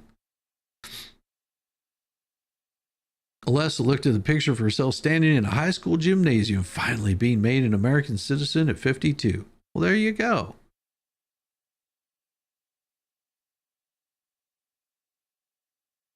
Look at that. At 52, she got her American citizenship because she actually was able to do something she had before. The announcer saying the crowd cheered, but her body looked stiff. Her mouth was pursed. She was angry. They don't welcome us, she thought that day in 2019. Her friend, the adoptee called Buttons, was at the ceremony crying, genuinely happy for her friend, but also devastated for herself. Alessa sort of a survivor's guilt.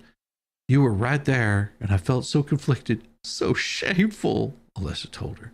Because for some adoptees, there's no clear solution. The difference between them is that visa their adopted parents brought them in on, and many chose the fastest route like a tourist or a medical visa, not imagining complications down the road. One piece of paper can ruin your life. A collective failure. A quarter century ago, the U.S. Congress recognized it had left adoptees in this legal limbo. By 2000, nearly 20,000 children were coming to America each year, but the U.S. had wedged foreign adoptions into a system created for domestic ones. State courts give adopted children new birth certificates that list their adoptive parents' names, purporting to give them all the privileges of biological children, but the state courts have no control over immigration. After the expensive, long process of adoption, parents were supposed to naturalize their adopted children, but some just never did. Blame that on bad parenting.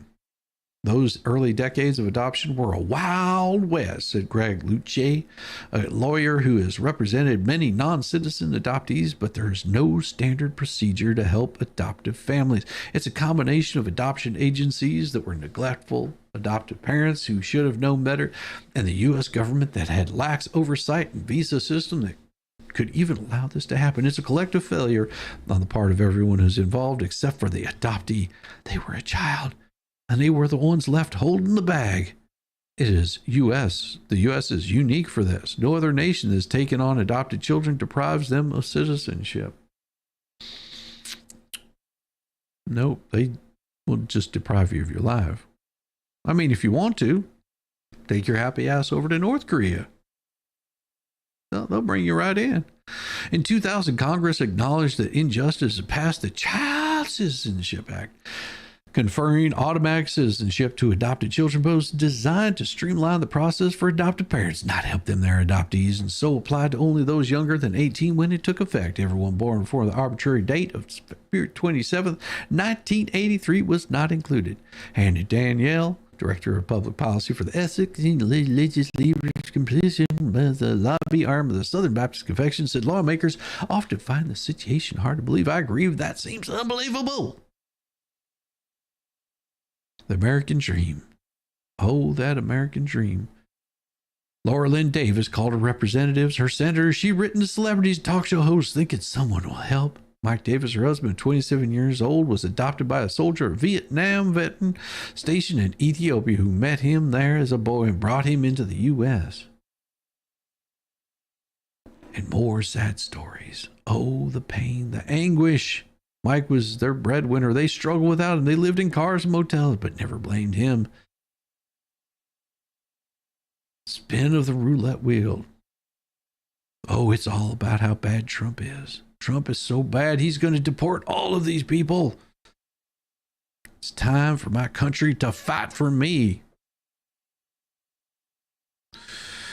Oh, my tear jars are jerking. They're piling out of my eyes.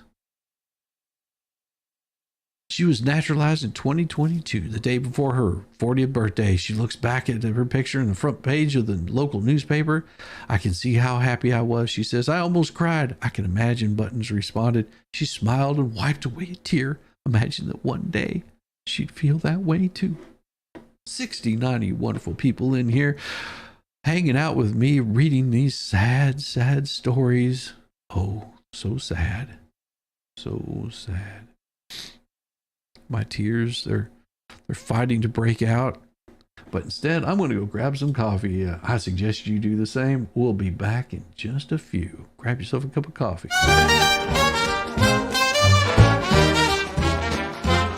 Sandy shores, get a tan. Rambo the orangutan. Driving a golf cart, oh man, Rambo is half crazy, yes he can.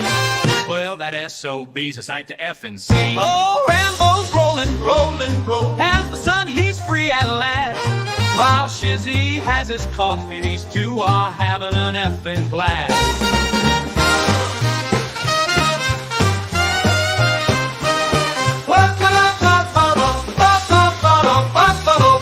Whoa, Rambo's rolling, rolling, rolling. As the sun, he's free at last. While Shizzy has his coffee, these two are having an effing blast. Shizzy on the dunes, coffee in hand. Rambo is a loon, and Shizzy is, well, that is too dirty to say here.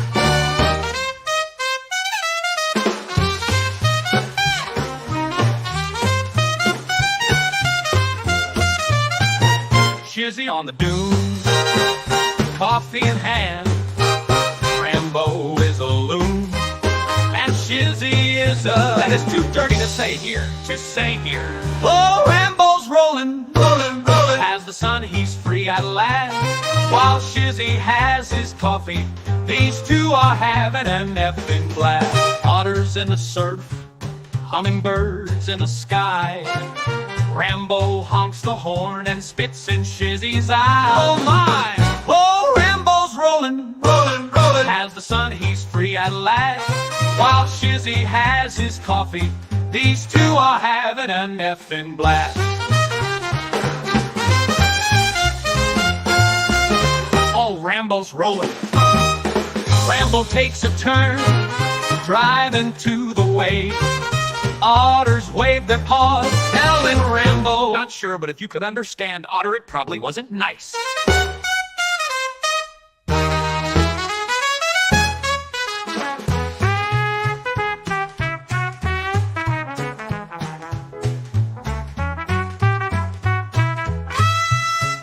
Rambo takes a turn, driving to the waves. Otters wave their paws, telling Rambo, not sure, but if you could understand, Otter, it probably wasn't nice. Oh, Rambo's rolling, rolling, rolling. As the sun, he's free at last. While Shizzy has his coffee, these two are having a effing blast. So here's to Rambo, otters and hummingbirds by the edge of the ocean. And Shizzy, well, he might just be there too.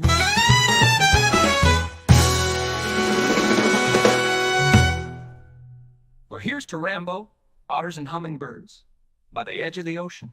And Shizzy, well, he might just be there too.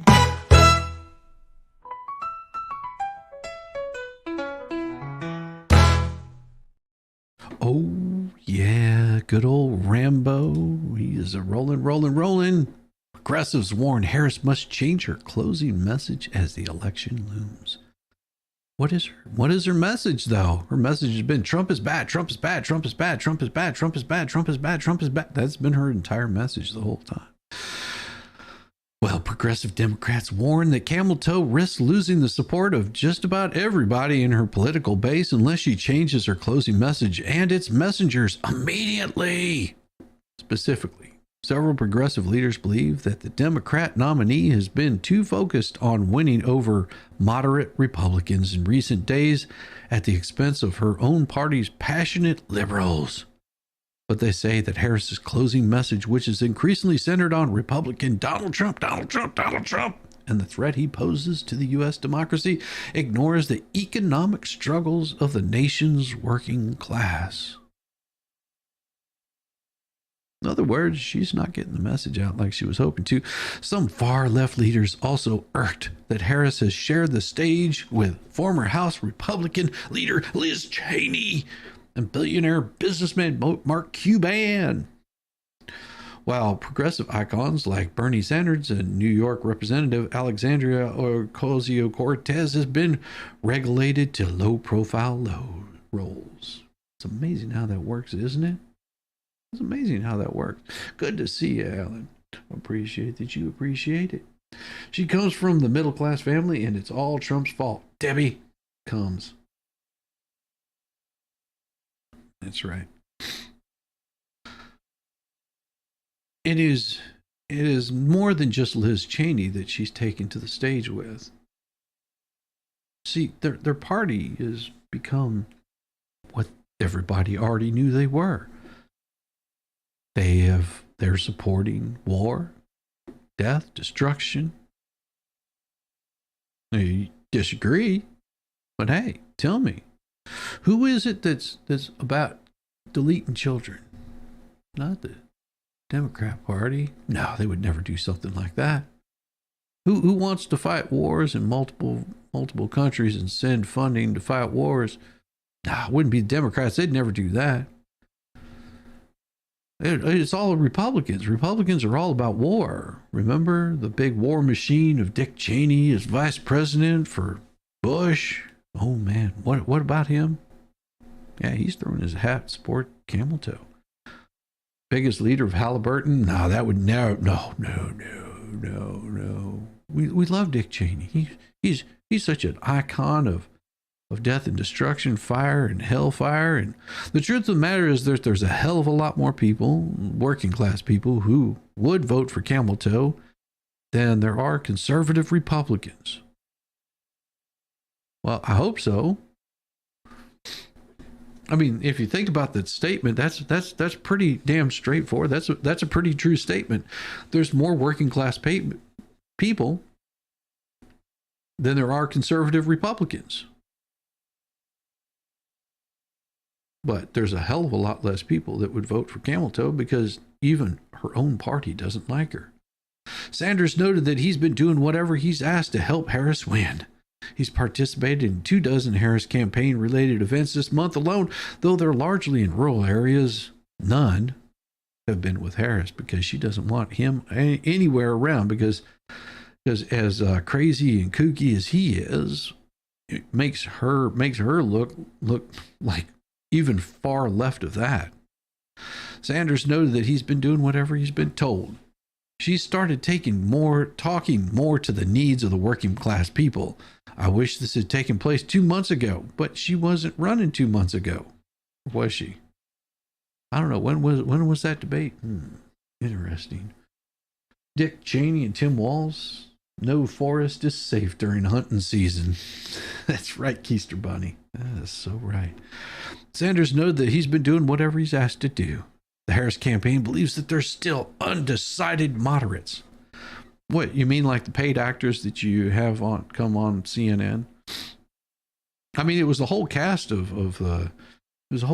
characters that you had over there. You had Pam, you had Jim. You had the whole crew. You had your token black people, because we got to throw those in there just to make it seem like we're diverse with people that disagree with us. She's relying on the traditional Democrat base that doesn't like her, and they're saying that the Democrat base is predictive text is a product of the phone, not YouTube.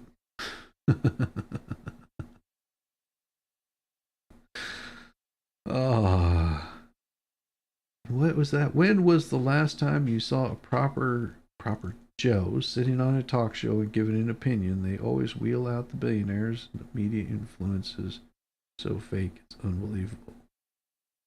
I don't understand what that is. Good morning. How you doing, Connie Carlson? Good to see you. I don't know. People like to type things in that make no sense. She's relying on the traditional Democrat base. African Americans, that is not the traditional Democrat base.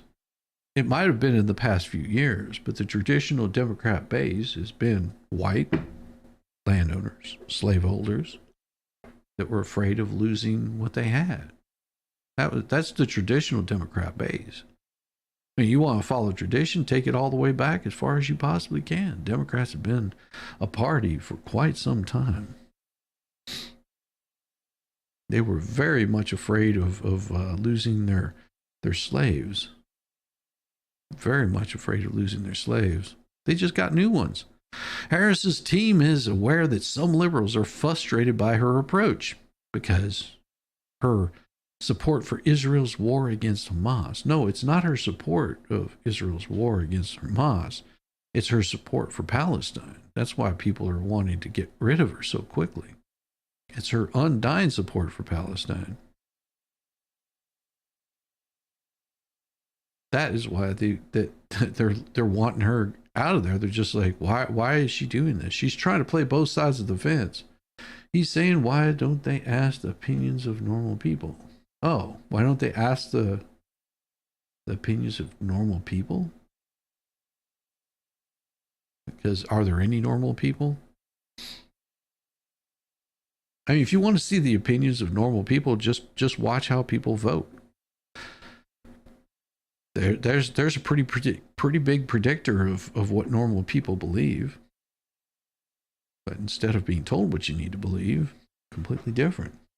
How dare you, Shizzy? Everything I say makes sense. Wait, maybe I shouldn't have used the drill last night. That was funny. I love that.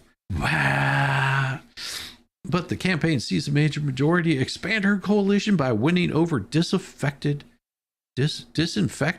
Why are Republicans getting disinfected, especially college-educated voters? Wait, so what is it that you're saying? Are you telling me that African Americans, Latinos, and young people can't be college educated? What the fuck kind of racist shit is that, Democrats? Huh. I mean, I may have misread this, but it tells me that she's relying on traditional Democrat base, African Americans, Latinos, young people who are overwhelmingly lean left. Okay? But what it says here is the campaign sees a major opportunity to expand her coalition by winning over disaffected Republicans, especially college-educated voters in the nation's suburbs. What? Huh? That's the most racist shit that I've ever heard. Good job, AP. From the Harris's campaign perspective, the focus is on moderate Republicans, or rhinos as we like to call them here in the South. The Democrats' campaign assesses that 10% of swing state voters are still undecided. No, you idiots. Do I need to tell these people how this works? They're not telling you how they're voting because they don't believe it's any of your fucking business. You know what happens whenever I get one of those people knocking on my door? They come knocking on my door. Well, if they're not met with the losing end of a fire stick, if they're not met that way, whenever they decide that they want to carry on a conversation about, do you want change in the United States? You know what? I don't care what political party you're with, whether you're Democrat, Republican. I don't care. Don't come knocking on my door. Don't send me texts. Don't harass me. I vote how I want to vote. What you coming here knocking on my door is not going to change my vote at all. I don't want to have a discussion with you. I don't care. Have a day. Go bother somebody who gives a shit. I don't. I got better things to do with my life than sit down and deal with some pollster, some moron. And about 90% of the American population believes that same way. Leave me alone. Let me vote how I want to. Let me agree, disagree. Give me the freedom to do and be who I want to be. You don't need to know what I'm going to vote for, especially if you're knocking on my door. I save that shit for online, where nobody really gives a shit about my opinion. I don't give a damn. Don't come knocking on my door. I don't have time for it, because I don't have time for you to try to turn people against one another. And that's how I view both political parties that want to come knocking on my door at 3 o'clock in the afternoon, getting my dogs all pissed off. Go straight at the end of the pier and turn left. It isn't so. Yeah, it is very much so.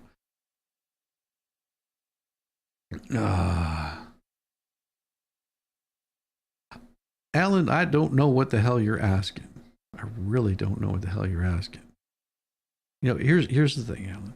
It's a beautiful thought process. If you see something and you don't like it, you got a place. You got a place on YouTube. You can open up your own show. You can have your own morning show and talk about it there. It's a beautiful thing.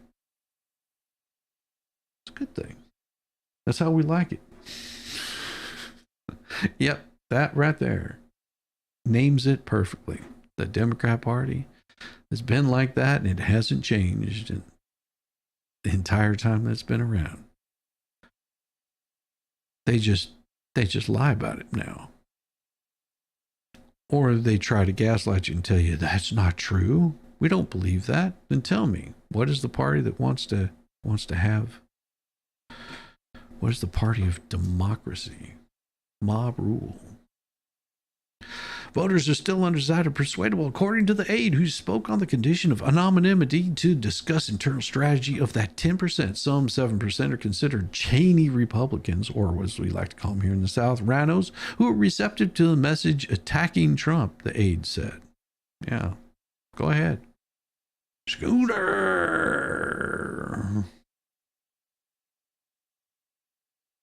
I don't know. What are you doing?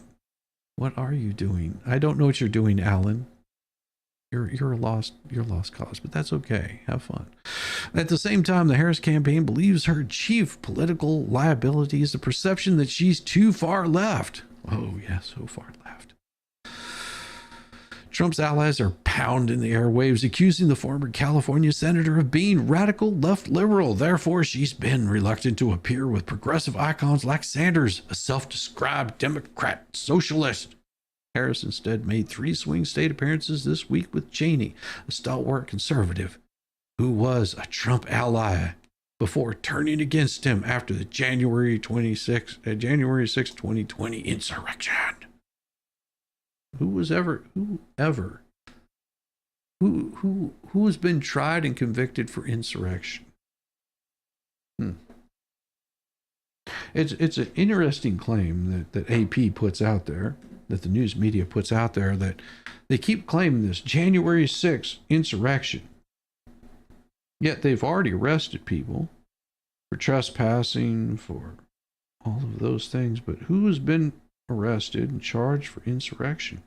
Who's served any time for insurrection? I'm just curious. What's the name of that person? Yeah, silence. Oh, the silence is deafening because you're stupid if you believe that is true. Harris is scheduled to deliver a major address next week. What address is she going to give out? Well, she's going to give the address out of that $1 million mansion that she lives in. Yep, Cheney cheered on by Dems. Well, that's the best place for her to be. You have to remember how the kind of person that Cheney is. That you don't have any agency to think for yourself. That you must get your agency from the government. She will deliver the speech on Tuesday at the Ellipse in Washington, the same location where Trump hosted the rally that preceded January 6th. Really? How many people do you think are going to show up there that aren't paid shills? I'm curious. So Harris, you're gonna set out on the Ellipse, huh?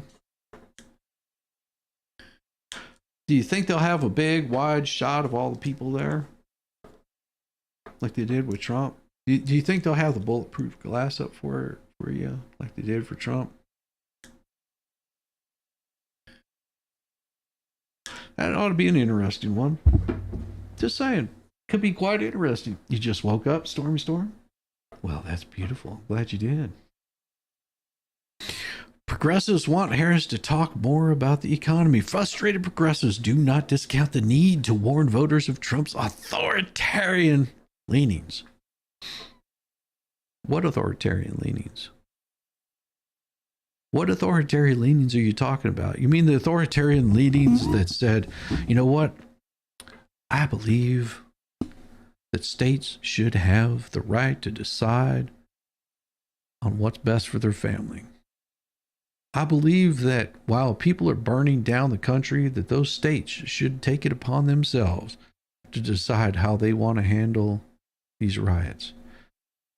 Now, once they attack federal buildings, I'm going to send people in there because that becomes a federal problem. But if they're attacking the state, then the state needs to handle that. Sort of like they did in Minnesota. Like they did in Michigan. Interesting that I never found out that how did Florida handle the pandemic? They opened it up. That's how Florida handled it. How did California, Georgia, how did they handle it? They locked people up. They locked them down. How did New York handle it? They locked them up, locked them down.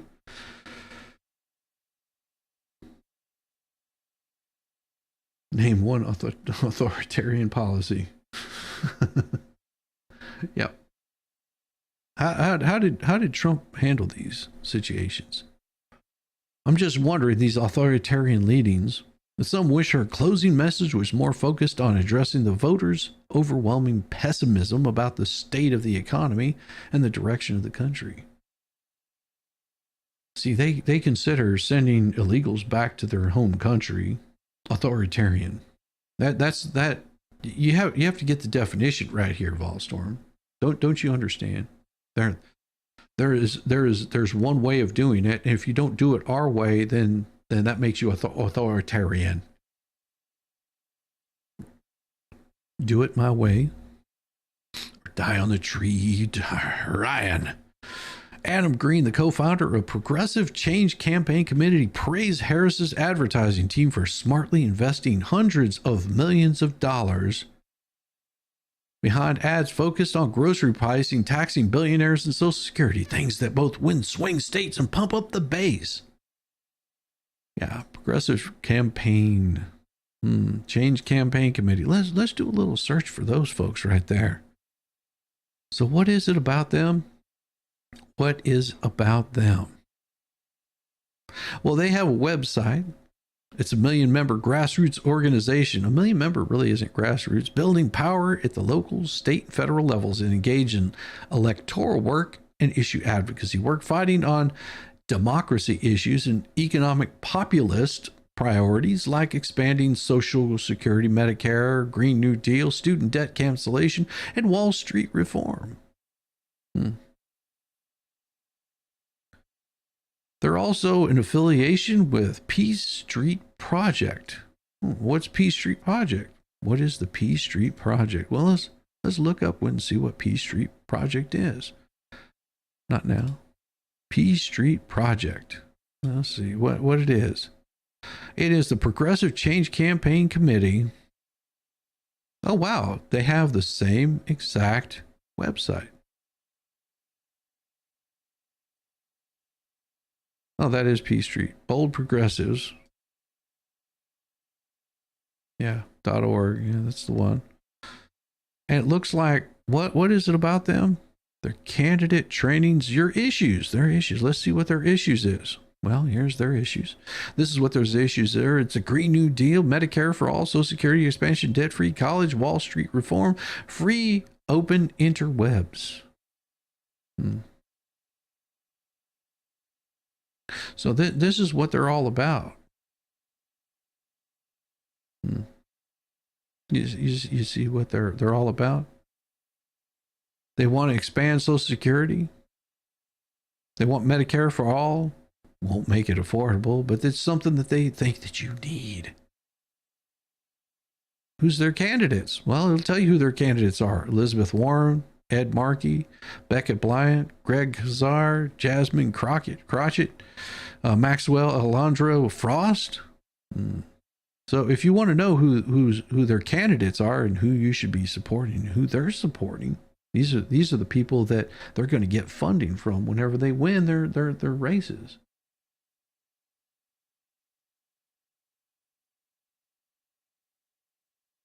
Alan, I want to tell you one time, with all these questions that you have, why not start your own webcast, your own podcast?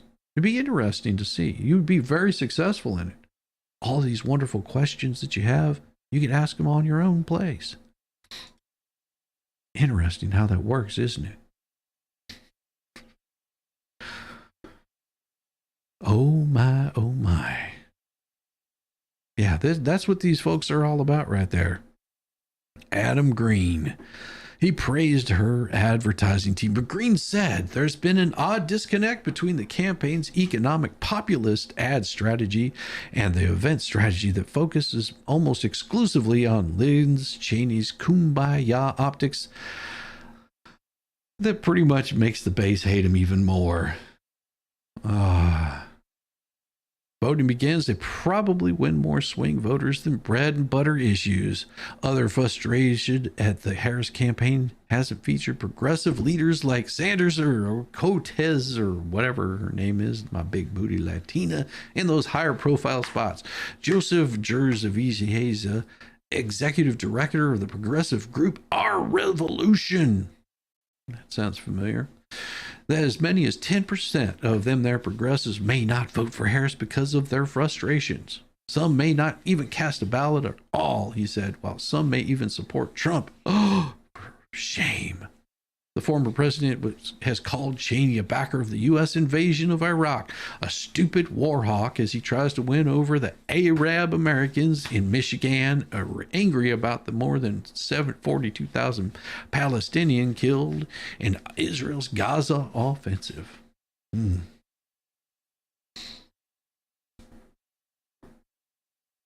We just want to raise a red flag. Don't take the progressive movement for granted. There's got to be an economic argument at the end of the day. That's the number one thing that matters to voters. Wait, you're telling me that the economy matters now? It hasn't for the past 3 years. The amount of illegals coming into the country for the past 3 years under Kamala Harris, has it all of a sudden it becomes a hot talking point now? People not wanting to have wars in other countries or the United States to not be involved in those wars in other countries, and all of a sudden, well, we want to have peace in the Middle East. She has outlined plans to crack down on price gouging by corporations. You mean the same corporations that you supported? Corporations like, what was it? Pfizer, Kaiser Permanente. All of these major corporations. You mean the billionaire companies that supported you through sock puppet accounts? Those people. Those are the ones you want to shit on now. You're all about the Green New Deal until it comes to Elon Musk, right? You're all about going green until Elon says, "Hey, I'm putting cars out there that are battery powered, charging stations that will actually handle charging up your Ford and your Toyotas and your, But, you know, we revolutionized that charging system. Yeah, it's all fine and good until they disagree with you because they left the plantation. Weird how that works. To be sure, Harris is not ignoring the economy, but she is, and she has been for the past 3 years, but now it becomes an important talking point. She's outlined plans to crack down on price gouging by corporations to help reduce the cost of groceries, in addition to reducing the cost of prescription drugs, cutting taxes on the middle class while raising taxes on billionaires. How many billionaires are there in the country? Well, let's see. How many billionaires are there in the United States? Billionaires. How many billionaires in the U.S.? Let's see. How many billionaires are there in the U.S.? There's 759 billionaires in the United States of America. Their total wealth is $4.46 trillion as of November 2022. And it's grown a staggering 50% since the pandemic. Now, how many of those actually have over 100 billion? Well, they're jointly worth, there's 17 that are 5 billion richer and jointly worth 2.5 trillion.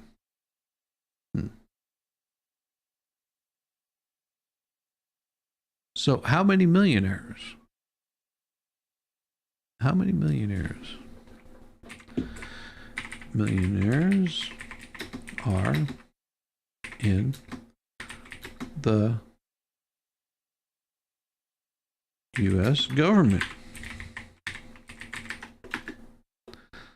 How many millionaires are in the U.S. government? Well, let's see. Why don't we pull it up? Open secrets. Majority of lawmakers in the 116th Congress are millionaires. That's interesting. More than half of those in Congress are millionaires. Data from the lawmakers' most recent personal financial disclosure. When was this written? This was written in 2020 at the time of the pandemic. Amazing how that worked. Much of the wealth in Congress is concentrated at the top. The top 10% of the wealthiest lawmakers have 3 times more wealth than the bottom 90%. While so, will I give any money? Hell no, you can suck my balls. The top 10% of the wealthiest lawmakers have 3 times more wealth than the bottom 90%. While some lawmakers are still paying off student loans, others are paying off their 3rd or 4th mortgage. The group of the wealthiest members includes career politicians who boosted their portfolios over decades in Congress and recently elected lawmakers. According to the estimated net worth calculations, Senator Rick Scott, Republican Florida, is the wealthiest lawmaker with nearly $260 million in net assets.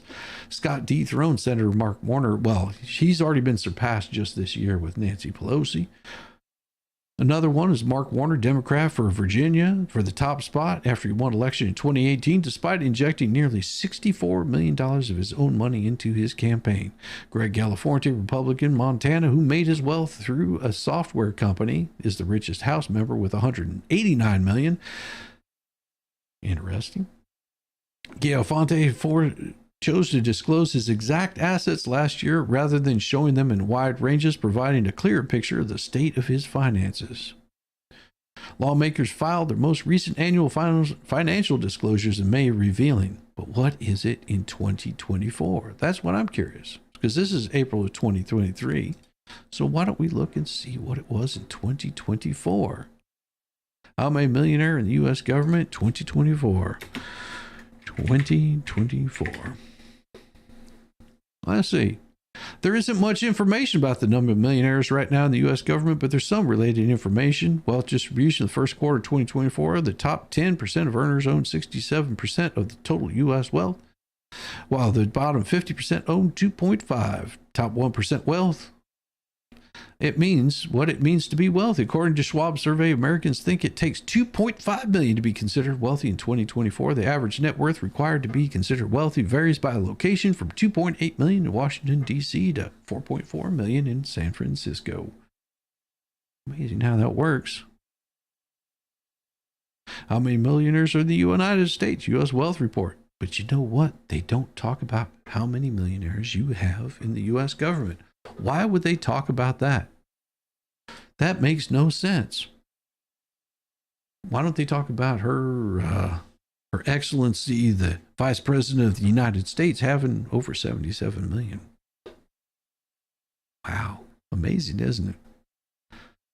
By the time that she leaves office, she'll be a multimillionaire. How much do you think Bill and Hillary Clinton get paid to come speak just for a short period of time? How much do you think Obama makes whenever he shows up to a campaign event? You know, I think Cortez is just pissed off because she hasn't been asked to go and speak. How much do you think Liz Cheney makes whenever she goes and speaks at one of Camel Toe's events? You can easily Google all this stuff. How much does Liz Cheney make to speak at an event? Liz Cheney engagement schedule and fee. Because we have the bureau right here that shows about it. Let's see. She is in Wyoming, defending, blah, blah, blah. Liz Cheney, request availability. Oh, you have to. She ain't going to tell you. You have to find out.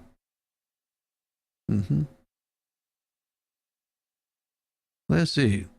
Professional speakers speak about social issues at events. Demand highest level and lowest speaking fees. Here we go. Let's see what they have to say.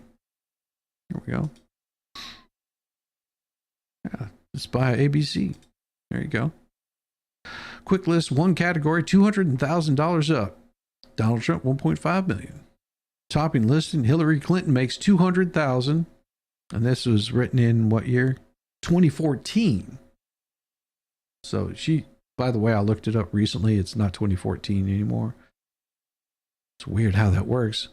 So Hillary, Bill, they're making more than 1.2 million just to come and speak. Like at the DNC combined, I think it was over 1.2 million that they pulled in just for being there for like 15 minutes. Tom Ginther, 200,000. Ben Bernanke, 200,000, 400,000. Condoleezza Rice, 150,000. Larry Summers, 135,000. Al Gore, 100,000. These are 2014 numbers. Sarah Palin, 100,000. David Pula, Dick Cheney, 75,000. What do you think he's making now just to show up? Mitt Romney, Newt Gingrich, Jeb Bush, Colin Madeleine Albright, Liz Cheney. At the time was only 20,000. What do you think she's getting paid now to show up to one of these events? It's all about the money. Yeah, now you notice these are all, this was written back in 2014. That's 10 years ago. What do you think they're getting paid now? What do you think they get paid now?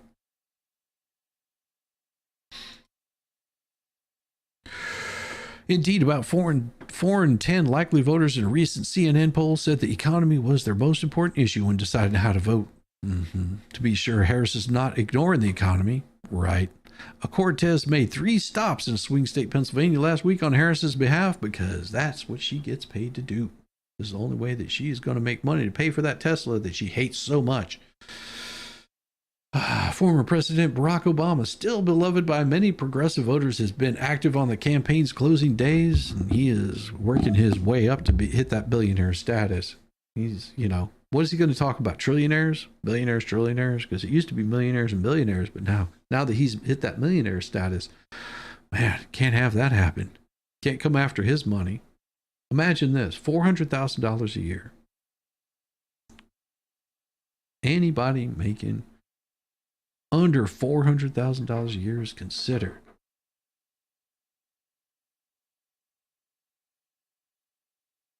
to be middle class.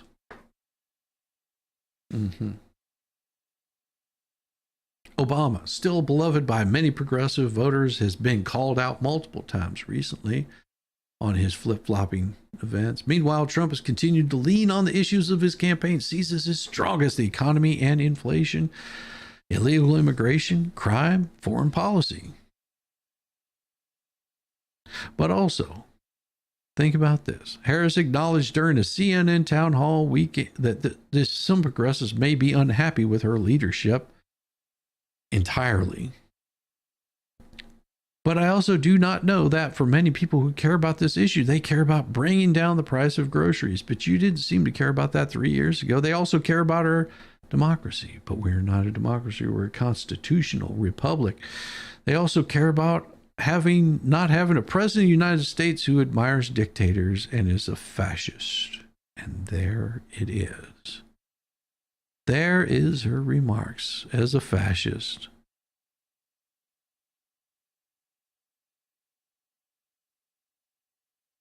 As a fascist. And this is for you. Kamala Harris, you are the perfect example as to why the notion that women are too emotional to be holding high positions in government exists. Didn't look like you were bringing much joy to that interview, did you? No, not a single cackle. I guess it really isn't that funny when you're not used to being asked legitimate, tough questions, and therefore it shows how unqualified, unpresidential, irredeemable, and out of your league you are.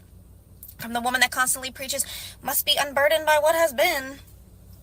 She sure seems burdened to me. She's asked about the horrendous border that was supposed to be her job to maintain, and she blames Trump. She's questioned on Biden's mental cognition, and she accuses Trump of being unstable. Her idea of accountability is blaming everything on the man that hasn't seen the inside of the White House in 4 years. Americans are unhappy with the state of the country because of you, the Biden and Harris administration. You can't deflect the issues that you caused while still wanting to show that you remain in control. She's nothing but an empty vessel when it comes to policy, and nobody with a functioning brain should be voting for her. Thought. Interesting thought.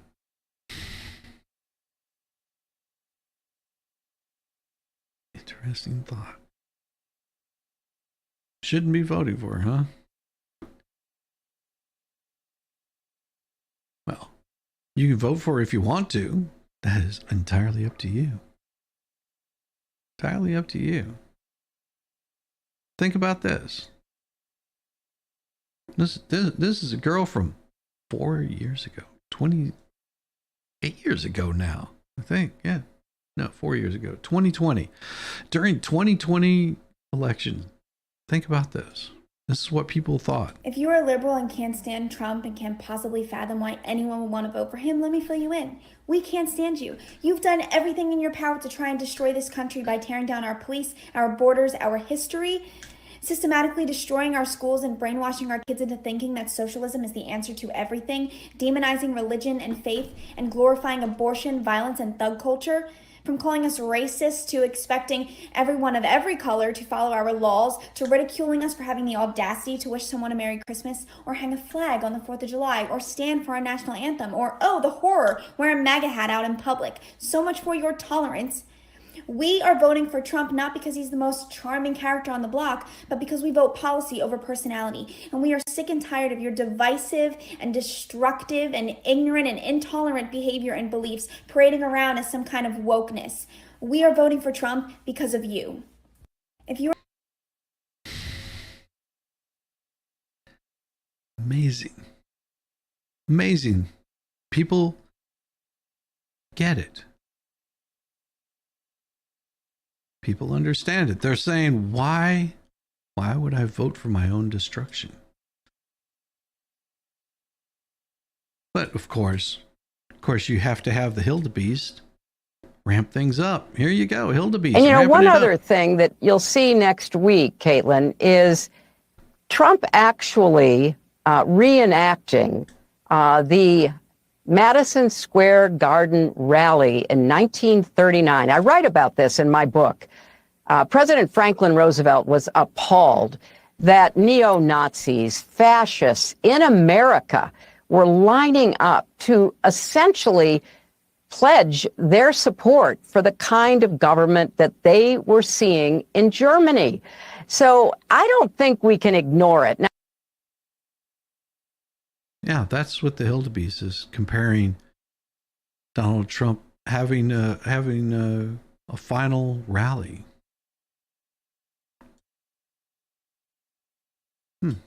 Interesting.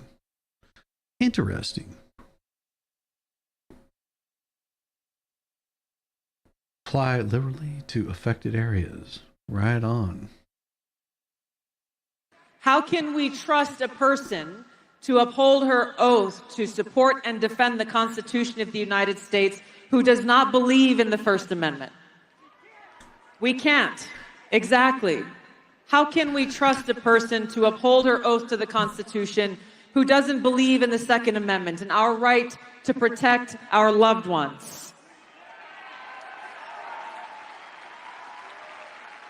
How do we trust someone in the presidency to uphold the rule of law when over the last 4 years, Kamala Harris has allowed open borders and 20 million plus people in who their very first act was to break our laws? How can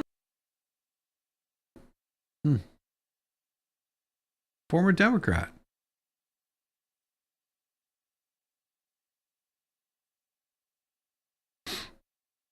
Imagine this, written in 2023. StreamYard link doesn't work. Maybe I hit the wrong one. Let me see what happened. I think I know what happened. Yep, I see what happened. I see what happened. There it is. That's what happened. I hit an extra key. That's what. That's what screwed me up. Ah, yes, it does happen. Yep. I'm an idiot. I'm an idiot. Deflecting much hill to east. There you go. Should work now. Should have the correct one in there. There was just one extra digit on there. I don't know how that. 2 extra digits. 2 extra digits. Yep. I'm a silly man. Silly man. It happens. Tasty stuff. Imagine this prediction right here. Republicans float conspiracy theory that Biden won't be on the ballot. In October 26 of 2023, the most unfounded chatter includes the talk that Democrats secretly want to replace him with former First Lady Obama or California Governor Gavin Newsom. That was what they were floating. Imagine them floating that piece of information. Do you think maybe they were just a little too predictive? Just a little bit too predictive? The only thing that I got.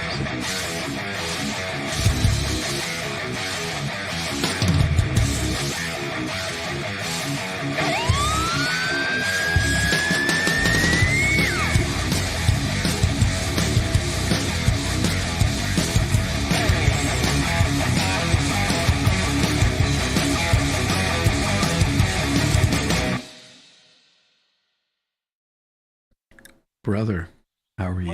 Way to Kamala the link this morning. Yeah, I did. I did horribly. But I'll make it up for you. The president is being voted on in days. What's your thoughts? Oh, man, that's a big question. What's wrong? I don't think it's going to surprise anyone who I vote for. Well, so, I mean, I'm going to guess. We go in. Yeah. I'm going to guess Trump. Is that a bad guess? I think it's a pretty good guess. Well, what do you think the world will be like in a second term with the President Trump's second term? A lot of people I know what it'll be like if we let her in. Yeah. Oh, really? And that ain't good. Yeah. Well, miserable track record, appalling track record, no policies to speak of. Yeah. And the border, right? And she's got the IQ of a fence post. He's dead on. He's dead on every point. Yep. Dude, that's why it's going to be what it is. Like in 2020, everybody was like, well, I'll vote for anybody but Trump. Well, now they're getting to the point where it's like, well, I'll vote for anybody but Kamala because she's an idiot. Yeah. I was sort of disappointed that Donald Trump didn't choose Tulsi Gabbard as his running mate. I kind of am too, but given how Vance is done, I'm happy with it. Yeah. Yeah, I'm happy with it too. I was like, because you remember me saying early on, I was like, she should be running for as his vice president. Oh yeah. Oh my God. I mean, everybody was sitting there going, Tulsi would never, no. Tulsi's like Democrat. Everybody was saying that. And what did she say? She turned.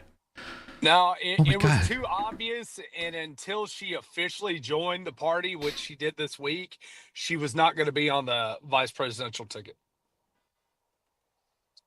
True. Look at that. And it is because of my love for our country, and specifically because of the leadership that President Trump has brought to transform the Republican Party and bring it back to the party of the people and the party of peace, that I'm proud to stand here with you today, President Trump, and announce that I'm joining the Republican Party.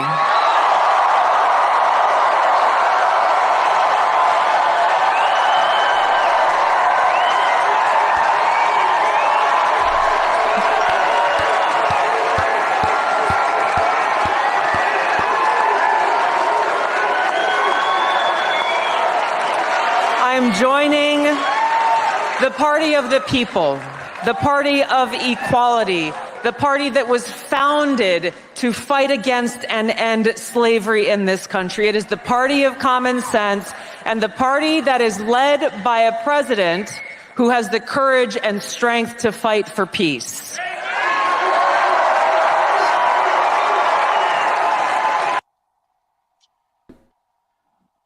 Amazing.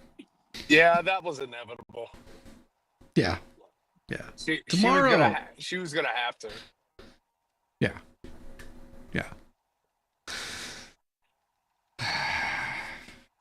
Now, can you imagine a Vance Tulsi ticket? Oh God.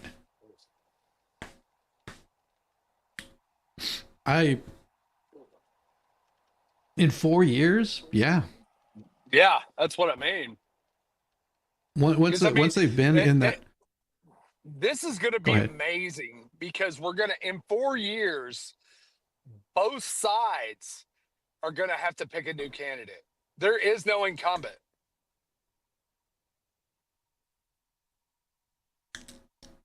Well, they'll call Vance an incumbent. Well, they'll say he is, but.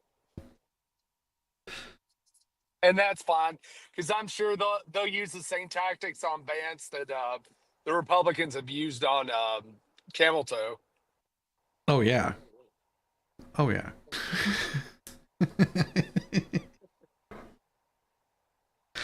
Oh my gosh, what's going on today? Are we ready for Friday Night Live tonight? Are we Dude, ready? we're gonna have to be. The time is here. The time is now. It's gonna be. I'll tell you what. If you've never even watched FNL, this is the show you have to watch, because we're going to have all sorts of people coming in and out. Starts at 8:00 tonight. They're all going to be wearing costumes. Most of them are going to be lit.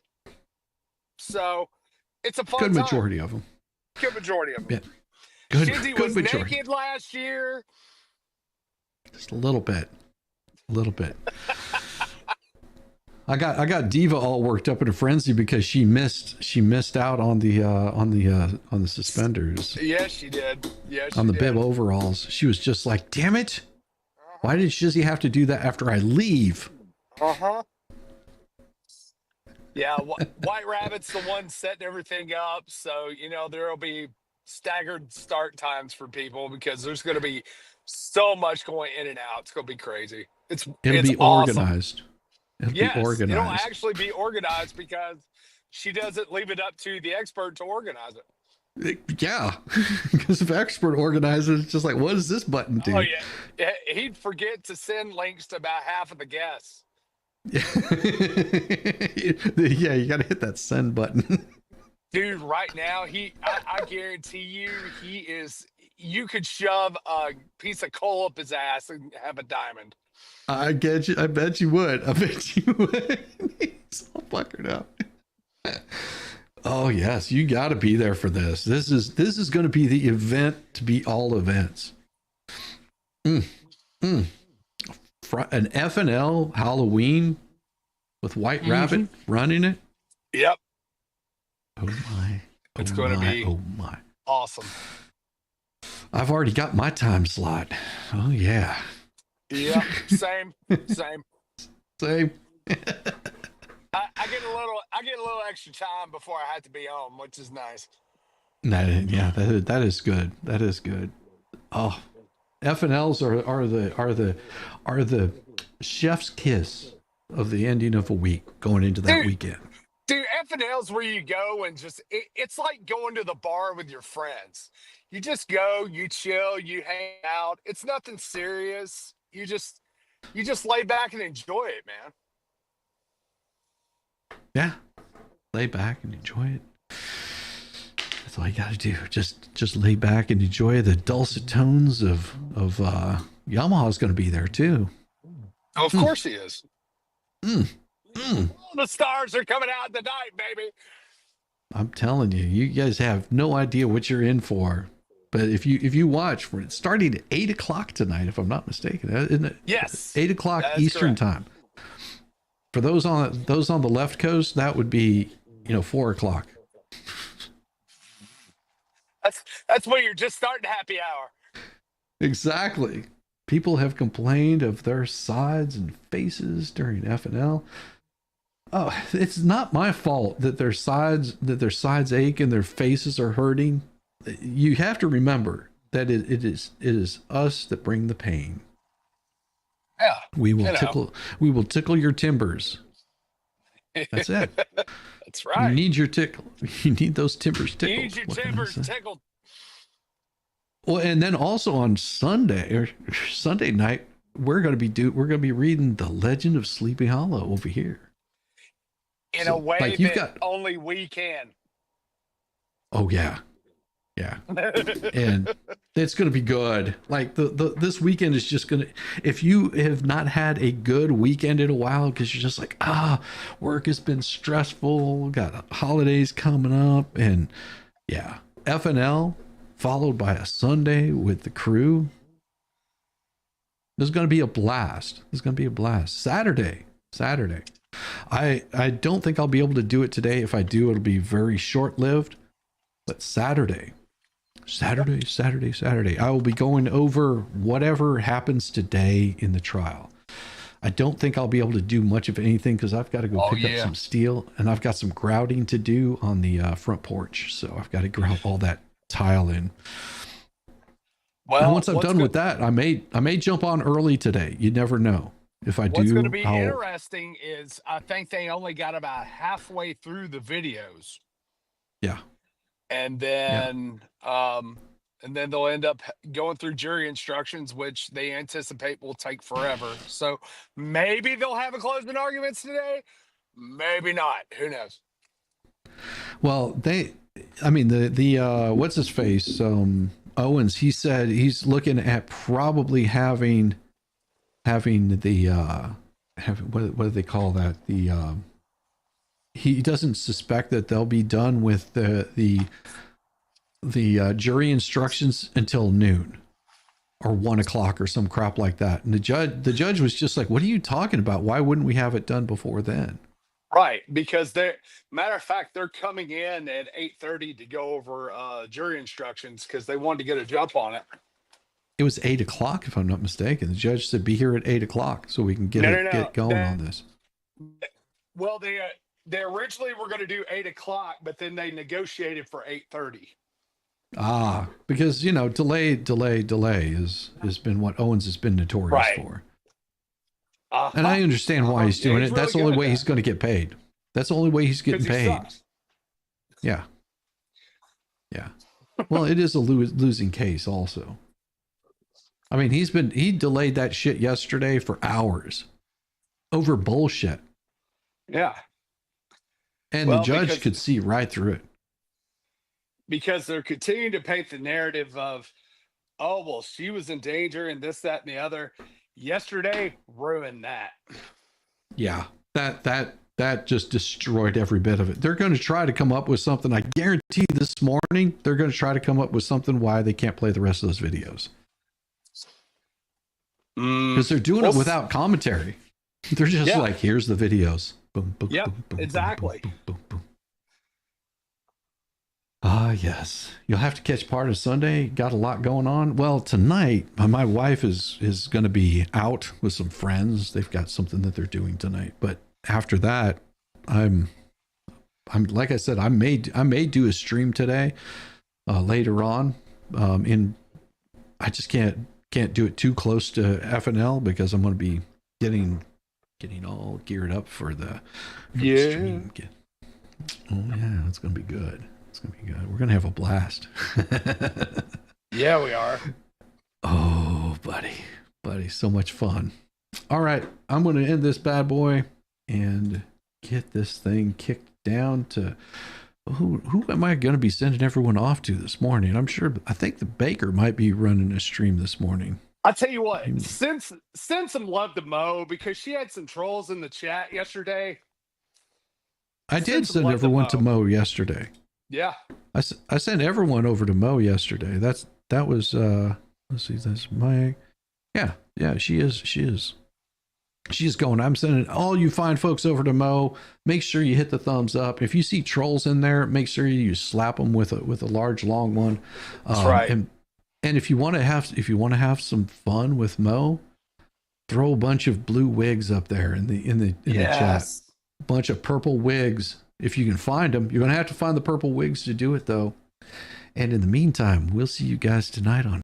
Bless your heart. I thought I was the only mentally challenged one here.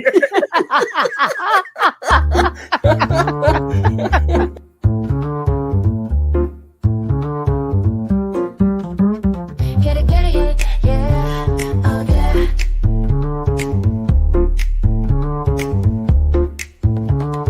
Early morning, rise and shine. Coffee's brewing, feeling fine. News is out and on the air. Shizzy whiz nuts wild, but we don't care. Morning Whiz and Coffee. Talk the news, he's a tease. Laugh it off, we're on the go. Shizzy whiz nuts, start the show. Let's go. Get it, yeah, oh yeah. Headlines spinning in the breeze. Stupid jokes, he's such a tease. Sip the Java, wear a smile. Pants are off, but stay a while. Morning Whiz and Coffee. Talk the news, he's a tease. Laugh it off, we're on the go. Shizzy whiz, let's start the show. Let's go. Get it, yeah, oh yeah. Headlines spinning in the breeze. Stupid jokes, he's such a tease. Sip the Java, wear a smile. Pants are off, but stay a while. Morning Whiz and Coffee. Talk the news, he's a tease. Laugh it off, we're on the go. Shizzy whiz, let's start the show. Let's go. Get it, yeah, oh yeah. Serious is overrated. Every day we're caffeinated. Talk the town, but in a jest. Morning Whiz is always best.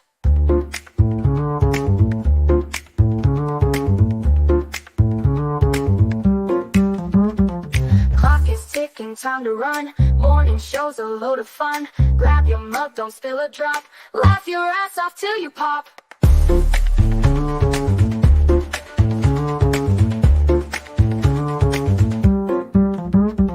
Clock is ticking, time to run. Morning show's a load of fun. Grab your mug, don't spill a drop. Laugh your ass off till you pop.